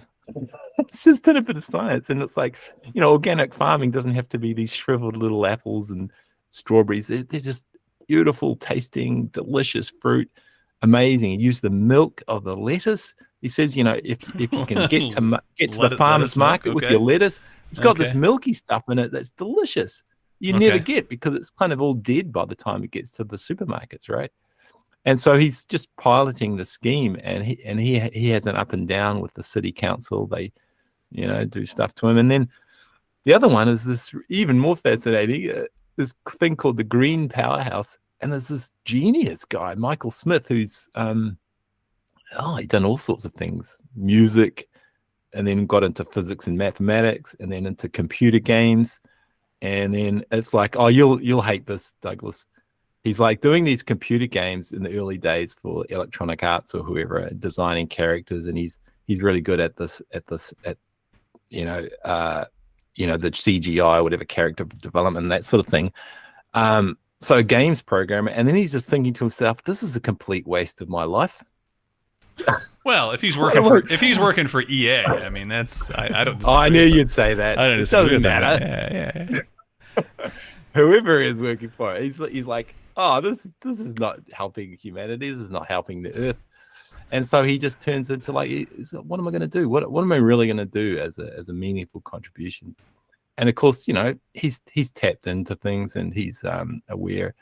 And so he and his wife and a business partner, they start this thing in Montana called the Green Powerhouse. It's incredible. They just get bio waste, and it's a good line in the movie. It's like some woman's in there. She's an ecologist or environmentalist. She's like, well, my dad always told me that it should be a crime for bio waste to go to the landfills. And I was like, yeah, that's cool. That's a good line. Anyway, this guy uses the bio waste, and he just heats it up, and it's a closed cycle, so there's no emissions. So the way they heat it up, I'm a bit vague about the details, but it's maybe anaerobic or something. Okay. I want to say, but I'm not sure exactly. But they just heat the stuff up into biochar, which is this incredible structure. It's got micropores, very very sort of fractal type microporous structure to it, and if you just sort of it just crumbles up, and you can put it in soil, and it regenerates soil super quick. And the way he described it in the documentary is, I'm giving you all the technical details, but the human emotion story is it's worth watching. It's growing on me. Yeah. Oh, you love it. You love it because it's like tech and AI and all this stuff blended with green environmentalism and stuff, and it doesn't have too much green capitalism or sort of greenwashing or anything. It's real stories, just small. But this project he does is amazing. He's got this biochar production thing, and then he's got this green algae plant sort of greenhouse thing, and the two together can be installed anywhere in the world. So he can have all these beautiful plants growing, bananas in the middle of a desert or wherever you want. You could just install this thing. It's quite amazing kind of project. And so the biochar, it regenerates the soil. They do this, again, it's mostly organic composting, no artificial fertilizers needed. So really a soil saver and just an awesome little technology. And then some bad things happen to him, and then there's some emotional stuff again, which I won't spoil the plot of. And but so it's funny. There's another good line in the documentary where he goes, "Oh yeah. So as a waste product, we generate some electricity." It's pretty good. Electricity generation is just a waste product for us. We send that off to the grid. And, Yeah. So they're generating their own power from these algae and regenerating soil from the biochar, and it was really really interesting project and really fascinating guy, bit of a genius. And There's a bit of conspiracy theory stuff thrown in there. Yeah, Ooh. Good old documentary. Yeah. And you only have like 2 days left, or is it for this free preview screening? Only 2 days. Yeah, 2 days, and then they're going to put it behind a paywall, I guess. Ugh. Which is a shame, but they agree. had to fund themselves. They didn't get any Netflix help for this. Yeah. I would never put anything behind a paywall. Yeah. No, I know. Except for what's over at patreon.com/MMT macro trader. If you're an active trader, actor, investor, you should check that. Don't tease me about that. Yeah. No, you can find all the stuff online. Obviously, it's just put together in a nice little documentary package for you. Yeah. I like it, man. I like it. Yeah, good, man. Oh, that's the other thing. I don't know. I don't ever know if I'm going to really go deep into blockchain radicals, but I did find a good book on it. Blockchain Radicals by Joshua Diwali. Yeah, so I'm going to give that a read. It was I came across that because there's an MMT friendly guy, Brett Scott, who has a blog, writes about money, and I don't know what you think about this, Douglas, but he's writing on how there's a war on cash. Physical cash. Oh yeah, and he's big to try and fight that war to keep cash around for people. I've got it pulled up. I can't pull up my Amazon account because my name and information is all on it. So pull up the random. Buy from Penguin. Don't freaking buy from random. Don't buy from Amazon. Until they give the workers decent pay. Hold on a second. Keep going, but no.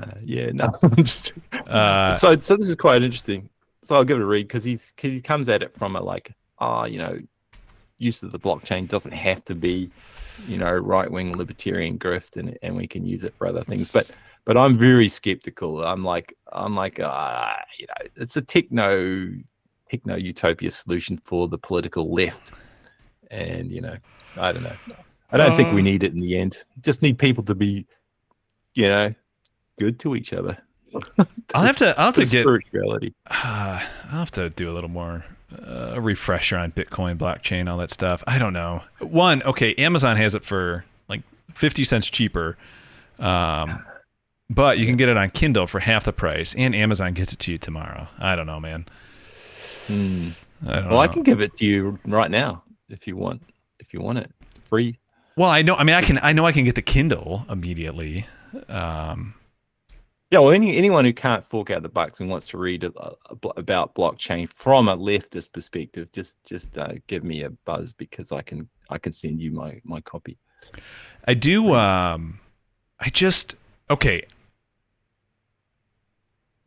don't think. I think I'm okay getting rid of cash. I don't. Not that we need a cashless society per se, but I don't see any necessary need for cash. I don't know. Maybe make the compelling argument. I also don't see the need for blockchain. Yeah. I actually think it is beneficial to have a centralized repository for accounting activity. Exactly. Some things make sense decentralized, and some things make sense centralized. It's just use the right tool. Yeah, I agree with you. That's my stance. So I'm reading it as a skeptic. So I'll be giving a review later. Yeah. Derek, you seem like you'd be the type that would be pretty well educated on this and well thought on this. But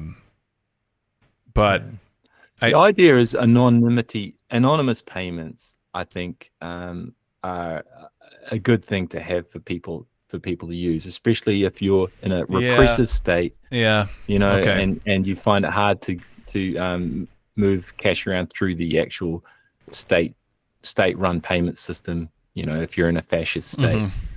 And, you can't laugh. It's like America could still go there. I don't see USA going there, but you could maybe. I don't know. No, that's a fair point. Yeah, that's a fair point.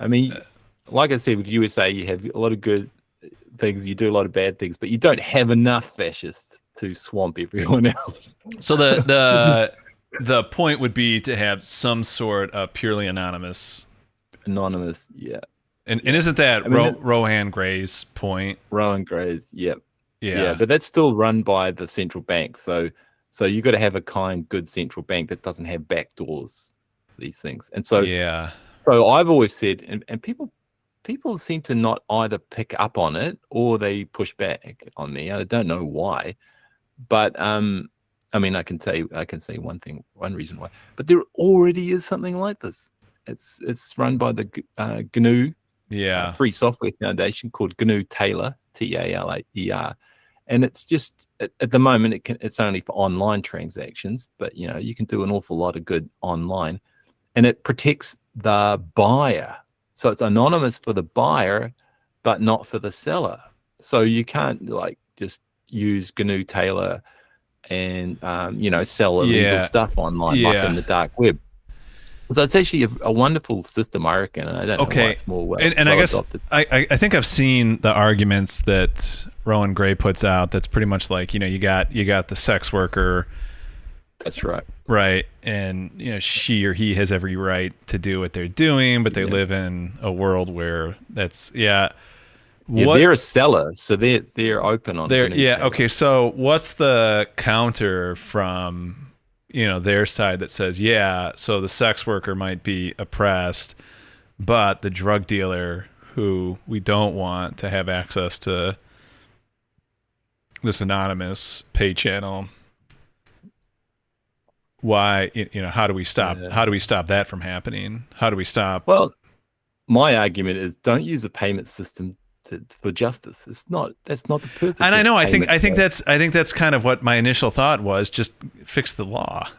Just protect the worker. Yeah. Just fix the law. Yeah, because all of this, they're the seller in this case. It's unfortunate that they're the seller. But they're all They're a worker seller. They're a business person who's also that worker at the same time. So I didn't get Ghost on the Half Shell why you disagree with me. Well, I didn't get what you would disagree. He disagrees that there's not enough. You said something about there not being too many fascists in America, and he said, "Check out Texas and Florida." Oh, dude, okay, don't take me as an authority on American fascism, please. I full well know that you've got more than your fair share.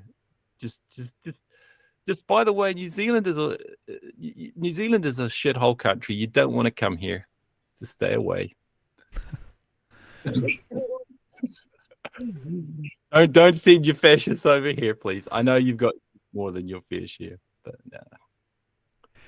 no. There's plenty of pockets of good in America, and I think that overall they'll keep your fascists at bay. I'm not worried about American fascism. I'm far more worried about unbridled capitalism and oligarchy really distorting your democracy. If your fascists distort your democracy, well, that's another thing. But they're not. I don't think they're the biggest danger myself.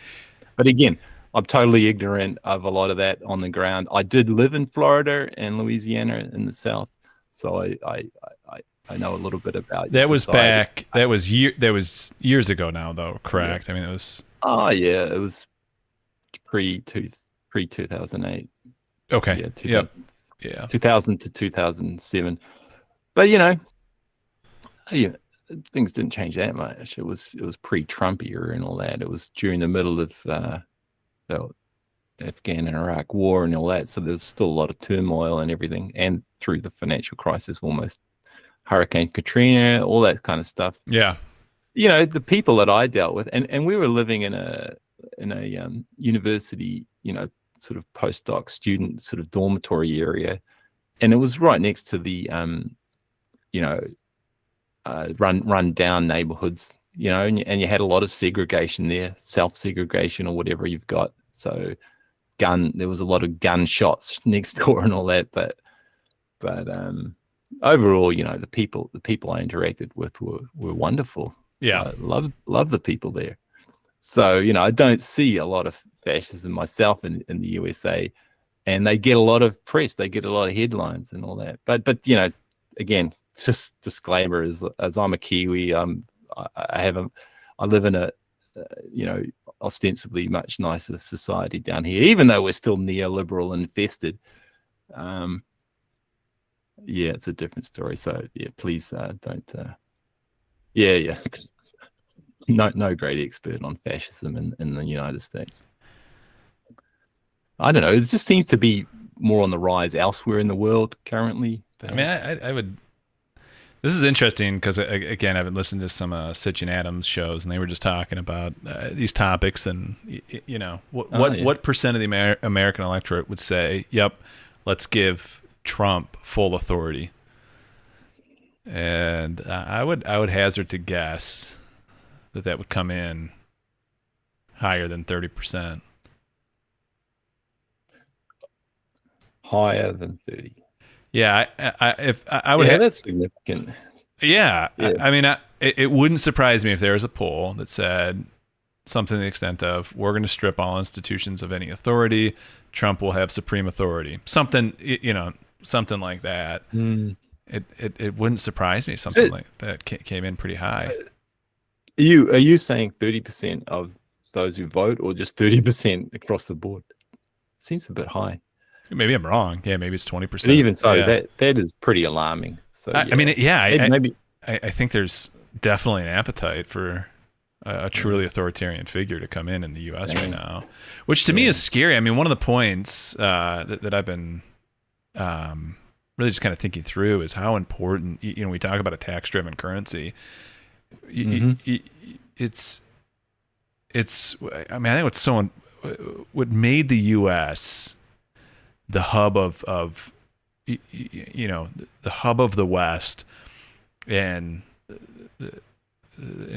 what it also kind of made Western civilization, the hub of progress for the last 100 years. Not all of it's great. I understand that, but relative to the rest of human society, the last 100 years has been the best that we've ever had it. Right? I mean, the most biggest surge in growth that we've ever had.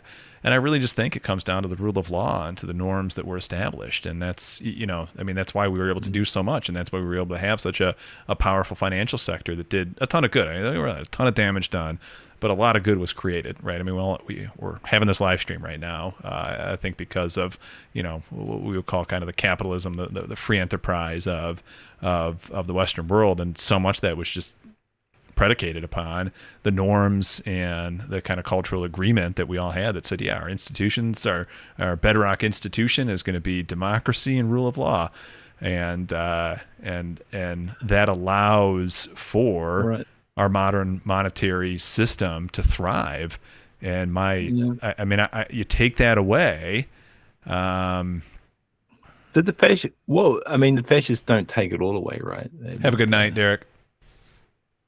Well, no, but it definitely, it erodes confidence, because the most important thing when you're ultimately, the first decision that has to be made when you're starting up a monetary system is, will the currency I'm using be any good to pay the tax that needs to be received, right? From an MMT perspective. Well, if your country's being invaded.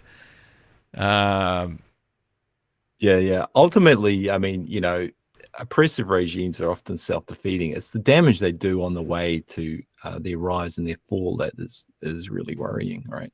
Yeah, but I guess again, from kind of a purely MMT perspective, right? From a monetary perspective, the dollar has been so dominant as a currency, right? I mean, even look at like the pound, right? How many? Even though obviously the UK lost its position as the global superpower after World War II, and their economy has diminished greatly. Still, London is an absolute hub for economic activity. I mean, short of New York, it's probably number 2 for just economic financial activity, right? And it's because rule of law dominates, right? I mean, if you're gonna, and that's it, right? I mean, it's kind of the point I'm trying to make is, if you have a business contract with someone, you want to make sure that there's, it goes bad, you're going to want to make sure that you have some confidence that you're going to get a fair shake, right. And I mean, a little bit of a simplistic take, but historically, that's where it came from. Is trust amongst the trading elite. Yes. Yeah. It's that class of people, they could trust each other. It didn't extend down to the working class. Either. Correct. I mean, I understand that. But also, I mean, at least, liberal Western democracies have extended that reach further down the food chain than any other time in history, right? And I think my biggest fear with kind of the Trump movement is that gets eroded and starts going the other direction, because you just can't, I mean, you look at the knee-jerk reaction that DeSantis has to like Bud Light and to Disney, and coming after these companies. I mean, really? To me, to me they're that too is woke or something. Yeah, they are. Yeah, I mean, that's it, right? And I mean, Disney's paying the price for their stupid wokeness without DeSantis needing to tell them. Right? Their movies suck. No one wants to watch a Mary Sue character. Okay. Yeah, I don't know. Well, they are. I mean, they haven't had a good movie in over a decade, because every character they write has no life to them at all. And so they're paying, I mean, that's the real reason. Yeah. They're paying the price for the bad writing. But but even if they weren't, if that's really what society wanted, it's scary. Yeah, to me, there's been a lot of politics that is bizarre and abhorrent, but it gets really scary when it gets to the the authoritarian part. I don't know how I got on this tangent. We probably just dropped all of our viewers because no one cares. But I care. Well, you would care if you're an investor, I guess. I care. Yeah, I mean, that's really what it boils down to. It does kind of scare me, but yeah, no, you should care. Yeah, no, I was getting it because I've always got this sort of glass half full attitude towards the USA, and so your chat was pushing back on me, we could go fascist in the USA. I'm saying no, you're not, but you could have you could have more. Well, you got more potential for something really bad to happen than, say, Australia, New Zealand, the UK, perhaps. But I don't know. See, I'm not. It's just like futurism to me. I don't really find that useful pursuit. I just think focus on the good and do what you can to keep the fascists out. And, it does make me wonder, though, is there a country that has a larger population base that would want a fascistic regime than the U.S.? Well, I mean, this is such an outlier already with population. Yeah. So, China seemed to be happy with their slightly authoritarian style. Russia, the same. So, but is their population happy with it? Right. I mean, obviously, once you get it, you can't get rid of it. Right. I mean, you kind of make a deal with the devil. Okay, I'll go back to that 30%. That comes from somewhere in America's past, right? In the racist sort of history. I mean, you were more fascist than the German Nazis. I mean, there's just a lot of evidence that American industry was supporting the German Nazis, and the bankers and that were funding the Nazi campaign. They were quite happy with Hitler going, romping over Europe and then giving them back good, payback for that. But I don't know. Yeah, it does. When you say a number like 30%, would just love to have Trump just come in as as a libertarian capitalist messiah. It does just as worry me. Yeah. So anyway, I didn't mean to make light of it, for sure. No. I'll digress. I mean, it doesn't. Yeah. To me, though, it does get a little scary how close we are, but we can get back on track. Yeah. Did you have anything to say about R-G? Since it came up at least twice this week. With regards to okay, so did you have a look at that? I haven't been by Olivier Blanchard. Can you and his let's see, let's pull it up here. I saw the discussion. I know it popped off. Again, I was really MIA up until about Tuesday afternoon. I've been effectively MIA. Yeah, I didn't pay a lot of attention. I might have replied all right. on some what's one your of the points. What's the take here? Oh wow, okay. Dunno. Well, okay. He had a tweet on the 6th. I know I should not try to answer the MMT crowd, but I am told. Is this the one you're talking about? Look at Japan. Is that what you're talking about? All right. I'm not sure. Let's switch screens here, and you can tell me if this is the tweet. Is this the tweet? Yeah, it was one of these tweets. Okay. Yeah, I think that was it.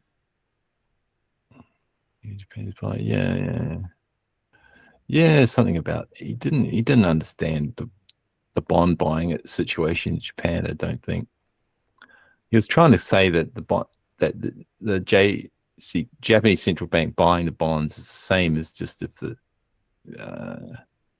they issue the currency, just monetize it through just cash, through direct payments. I think that's what he was saying. And then, maybe it isn't. Oh yeah, so R minus G down there. I can hardly read that. Yeah, I just don't think he's got the inflation story right at all. I mean, obviously. It was something to jump in and on and sort of defend MMT a little bit, I guess, because I think he was just claiming that he knows better. But then you sent me a thing from Brian Romanchuk on which is rate of interest or something. Yeah, he must related more to your wheelhouse modeling in there. Yeah, I'm a little curious now. So I know I should not try to answer the MMT crowd, but I am told look at Japan. It shows that MMT is right. Deficits are large. I have a thing I need to attend to very quickly. 1 second. Oh, okay, go ahead. So Blanchard, look at it shows that MMT is right. Okay, that's what he's being told. He's not saying he agrees at this stage. Bank of Japan buying bonds, no inflation. So 3 points. I know it is complicated, much easier to give categorical pithy answers. Right, okay. I'm back. When a central bank buys bonds and issues interest-paying reserves at an interest rate close to that of the bonds, then to a first approximation, this has no effects on the balance sheet of the consolidated government, and it does not solve a sustainability problem if there was one, and it does not by itself lead to higher hyperinflation. The issue arises if a central bank finances the deficits by buying the new bonds and issues non-interest paying reserves. Then in doing so, it decreases the interest rate. If it issues a lot of nominal interest rate, goes to zero. If there is inflation, this means a very low real rate, lower than R. A very low real rate means excessive demand and higher, possibly higher and higher inflation. An exception to this conclusion is when R itself is very low, so that the zero lower bound binds. Help me understand what he's actually trying to argue. I think there he's becoming dogmatic at that point. Okay, then so he's saying that low interest rates. Yeah. He's saying you lose control of the interest rate. So he's just ISLN, DSP modeling again. Okay. He's not understanding the interest rate effect, and he's claiming that it can lead to excessive credit growth, blah blah blah blah, as if banks loan their reserves. Again, I think that's what he's saying, because he's certainly not arguing from an MMT perspective. He's just giving his new Keynesian neoclassical synthesis argument, and it's like, well, yeah, of course, if you are in that universe, then I guess maybe it'll work out the way you want, the way you say it works out. Yeah. But what he's missing, and what they always miss, Krugman still probably, even though apparently he knows a bit of the MMT now, they all just missed it. Well, if you take the MMT principles as your base, then the story changes. And they can't prove us wrong, and I guess we're having a hard time proving that they are wrong. Although as things are playing out, it looks like MMT is making a good case every day that We'll see. We'll see. I mean, imagine. Okay, so if in the distant future, interest rates do go closer to zero in the USA, will that have the effect that they say it has? I guess. Then that'll be some interesting data. Yeah. So. I like to. One of the things I like to do is whenever someone just gives their their take to see what they were saying about the recession in late 2022, and looks like he only talked about the odds here one time. I don't follow this guy. What's he? Oh, he used to be the head of was it the World Bank or something? Was that it? Or the IMF? Okay, MIT senior fellow. Yeah. So one of the big headliners in the world of international banking and so forth. So one of the people who really doesn't understand anything. Okay. Yeah. One of the guys who are running the whole banking system doesn't understand how banks work. Yeah. And again, they're looking at central bank credibility as if that's an issue. It's like it's the policy, man, not the credibility. Yeah.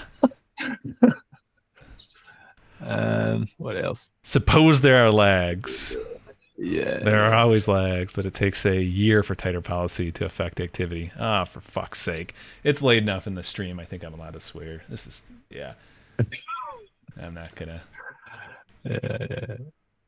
So anyway, he's putting that out. So okay. There's some opportunities for MMT what is it? What's this new kid on the block? The macro boomer. Oh my god! Yeah. New phenom of the new Keynesian synthesis crowd, the macro boomer. I don't know who this guy is, but could be having some interesting takes. Yeah. Might be willing to learn MMT, but looks like a bit of a dunce. Yeah, this is if you guys aren't following the macro boomer, you gotta get on that. Good parody account, guys. Let's see. What else you got, Bijou? Yeah. Mike Green, the author, disagrees with Warren Mosler. So he was on it. Michael Green, who's MMT friendly, he was on his rant again about how the interest rate hikes are going to eventually cause, some default, some nasty things to happen, some maturity walls are going to get slammed into, blah blah blah. So that was interesting. Just outright saying I disagree with Warren Mosler. So his interview with Wealthion recently, I think that's one of them that came up, right? That we were discussing. Right. Yeah, we were discussing that a while back. But this is a new blog post where he actually. Oh, okay. Okay.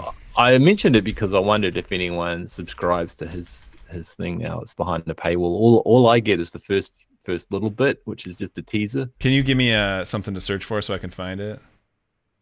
What's it called again?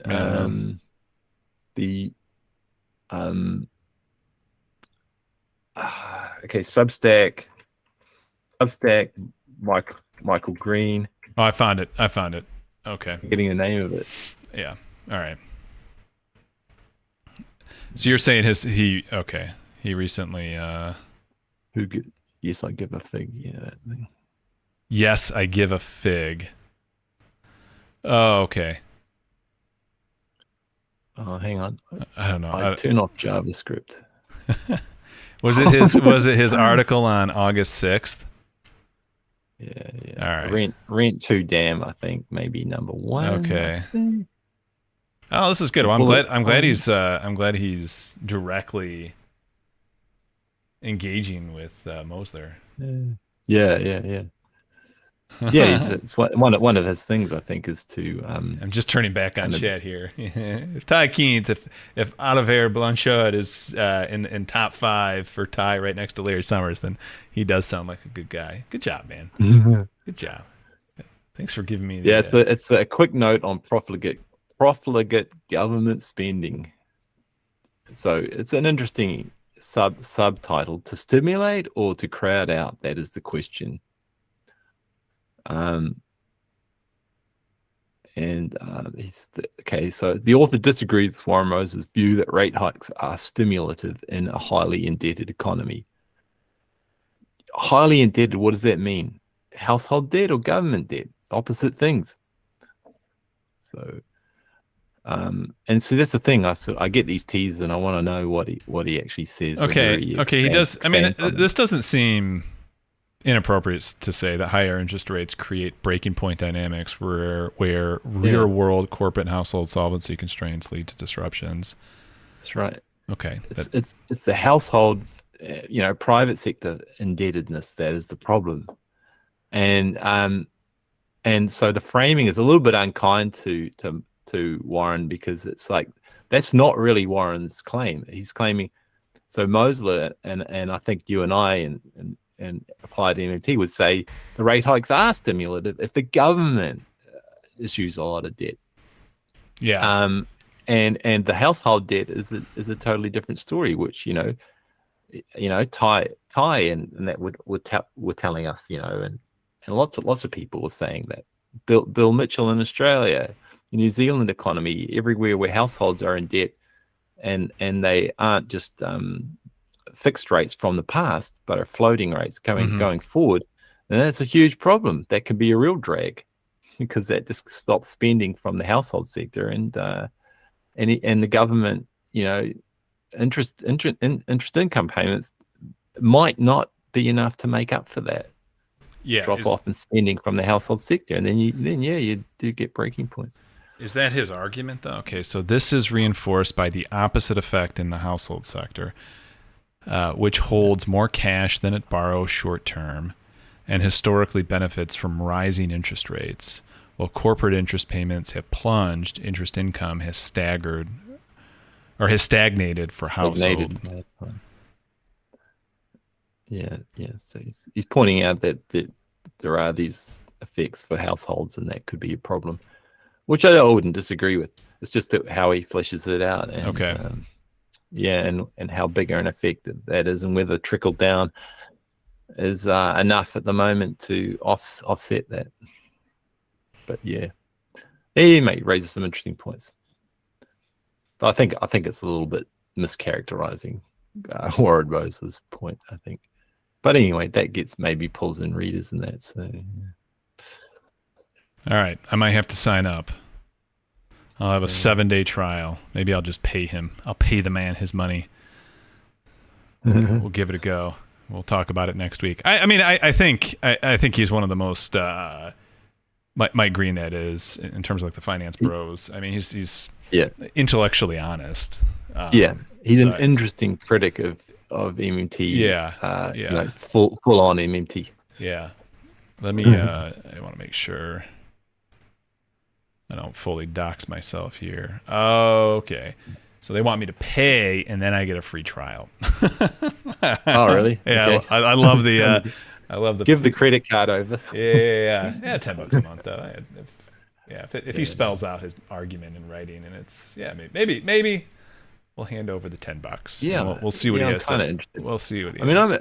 I'll be interested in subscribing to anyone who that you trust would recommend as a kind of like a must read. Yeah. Kind of person, but I haven't really found too many of those. I generally find some of that like teaser content just enough to go on. It's quite interesting stuff just by itself. Yeah. So anyway, the R minus G stuff that Blanchard and Romanchuk was on about, right? Yep. It's interesting because that to me is like, what? It's a tautology. If the real rate of return on capital is greater than your GDP rate, then where is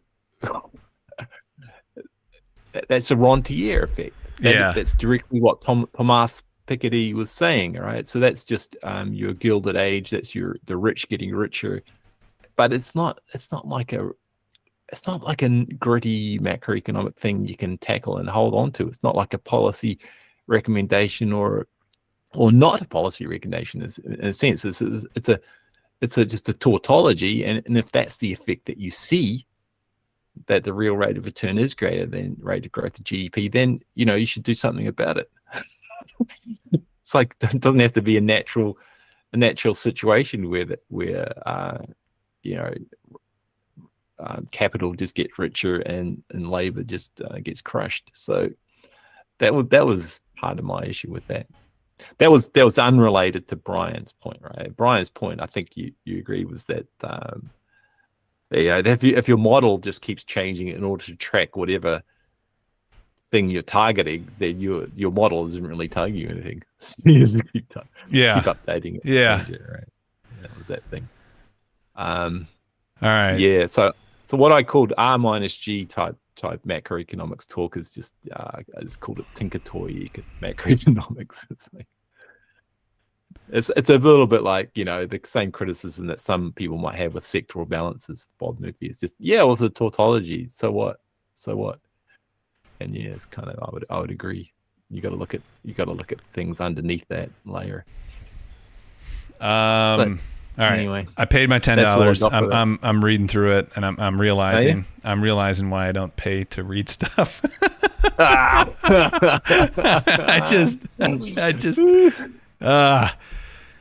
I know it's unnecessarily obscure and a little bit like complicated. Yeah. Well, I have this handy dandy app. Read aloud, a text to speech voice reader. You can also get those AI tools that summarize stuff. Yeah. Hey, ChatGPT, can you summarize this for me? Yeah. God. All right. We'll read this article and come up with a. I'm curious because it seems like. I guess I appreciate guys like Mike Green, who I think follows the argument that we're making, but comes to a different conclusion, right? I mean, those are the people you want to interact with, right? That's right. Exactly. So that's what I was thinking. Yeah. Although I do feel that Excel charts are cheap. Bijou, you've fully corrupted me. Nah. You've fully corrupted me when I see. You see an Excel generated chart. You go, this dude really clued it. Yeah, and it's like they you can tell they're doing what they can when they like change the background color and stuff. But when it's like still like the whatever the default Calibri is, and like the orange, the blue, and the gray default colors. Yeah. You haven't thrown me off your trail yet.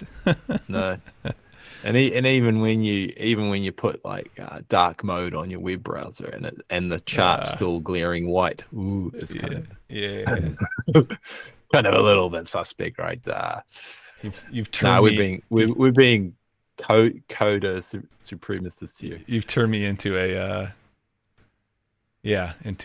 snob. This is how you make charts right here. This is how you make charts. It's terrible. This is eye piercing chart. Yeah. Look at that. The eye is drawn to the data. That's what you want. What you want. Two huge criticisms. One, when I exported this to HTML, I didn't tell ChatGPT to make sure that the HTML file was the same background color as the chart. And then two, these color lines are ugly. Yeah, but radioactive. I gotta close my eyes to look at the chart. It's so bright. Someone's too close to the nuclear power plant. Oh my god. No, it's all right, man. I'll fix that. By the time we get it up on the dashboard. It'll look better. Yeah. All right, Bijou. I know I've hit my high points for tonight, so we've had another good week, guys. Sorry about else can wait. We can wait for another week. Yeah. I like the cyan. I think I like the cyan pink. That is an effort, man. Yeah. Visual perception and other things like that are a little bit weird. You can get people who really like a different palette to you. And, okay. This is homework. This is a thing, This is homework for everybody. I want to come up. I want to finally settle on a color palette for everything, right? I want a universal color palette for the MMT dashboard. A bit fascistic. Jeez. I want just a centralized. I want a centralized authority for blockchain palette. Blockchain color palette. So next week you got to come back with your favorite color palettes. Like what's your? I really like actually the original OG one that Bijou gave to me that we worked on. I might black and white. The applied MMT guys are kind of black and white OG, you know, white and gray. Yeah, black, white, gray kind of newspaper color, which I appreciate. I just don't think I don't think a black and white palette has the range to communicate everything necessary. Communication of information. Exactly. Yeah. I do think you got to add some color. Yeah. Anyway, we'll figure it out. We'll figure out if there are any examples. Yeah. Come next week. Yeah, but black and white and gray tones for some of your graphics is like, it's like, these people really must know what they're talking about. That's it. If it's just black and white. It's like, okay, no nonsense. People must know what they're talking about. Yeah, going straight. Not trying to sell me any scam or anything. But that's it. But data visualization does help if you have good color, and also tied to the emotional neuron receptors, like red for like hot stuff, blue for cold, and yeah. That's why blue for the banks, red or orange for the real economy, oil, that sort of thing. Hold on a second though. We actually, with regard to the color blindness, we actually have taken into consideration this fact. This is actually something we have. I know we're not talking about it right now, but it is something that's coming to mind, and I do, whatever we settle on, that will undoubtedly be a consideration. To make sure. Yeah. We have taken into account, which is actually too, when it comes back to it too, as well, like anyone who might actually just be reading. I mean, there's different varieties of colorblind too. So it's kind of hard to get a palette, but there are limited palettes that do cater for almost most types of colorblindness. It is red, green is common. It is something that we've considered.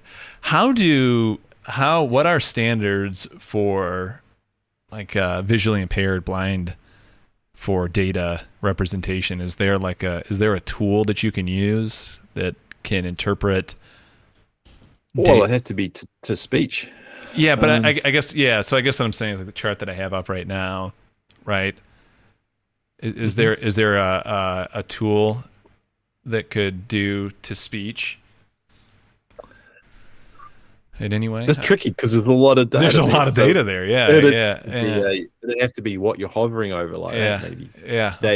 Date and amount for that series. So it would say comparative inventory. So, but I think that the way for visually impaired people that I know, that I've actually experienced with, because I helped someone. Yeah, I know. Yeah. This is why I'm curious about it. Yeah.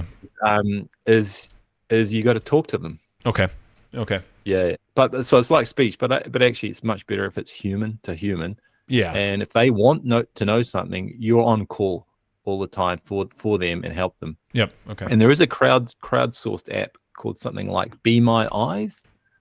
And so if you're like a retired person or someone who's sort of semi-retired or all your needs are satisfied, and you want to do some quite laid back volunteer effort, then Be My Eyes is a good one. If you're registered to that, a blind person or visually impaired person can just go onto the app, call you up, and ask you to help them read some stuff that's on the web. Very interesting. Or you can you can send them a snapshot if they're on WhatsApp or whatever messaging system, and they can maybe read it for you, read a screenshot for you or something like that. But it doesn't until computer assistants get much better. There's nothing that substitute for like just remote desktop for them and help them out directly. Yeah. If you can. And it's good jobs for people to be employed to help disabled people. It can really help them function. A perfect thing for a job guarantee. Yeah. Yeah. All right, crew. Well, I'd just say public sector, right? Yeah. Yeah. Think you need to go to sleep? You want an outro then? Let's roll an outro, baby. Let's roll an outro. This is okay. So, do you want the Australian friendly version or the slightly disparaging to an Aussie version? I want the version that's least likely to get Bijou canceled.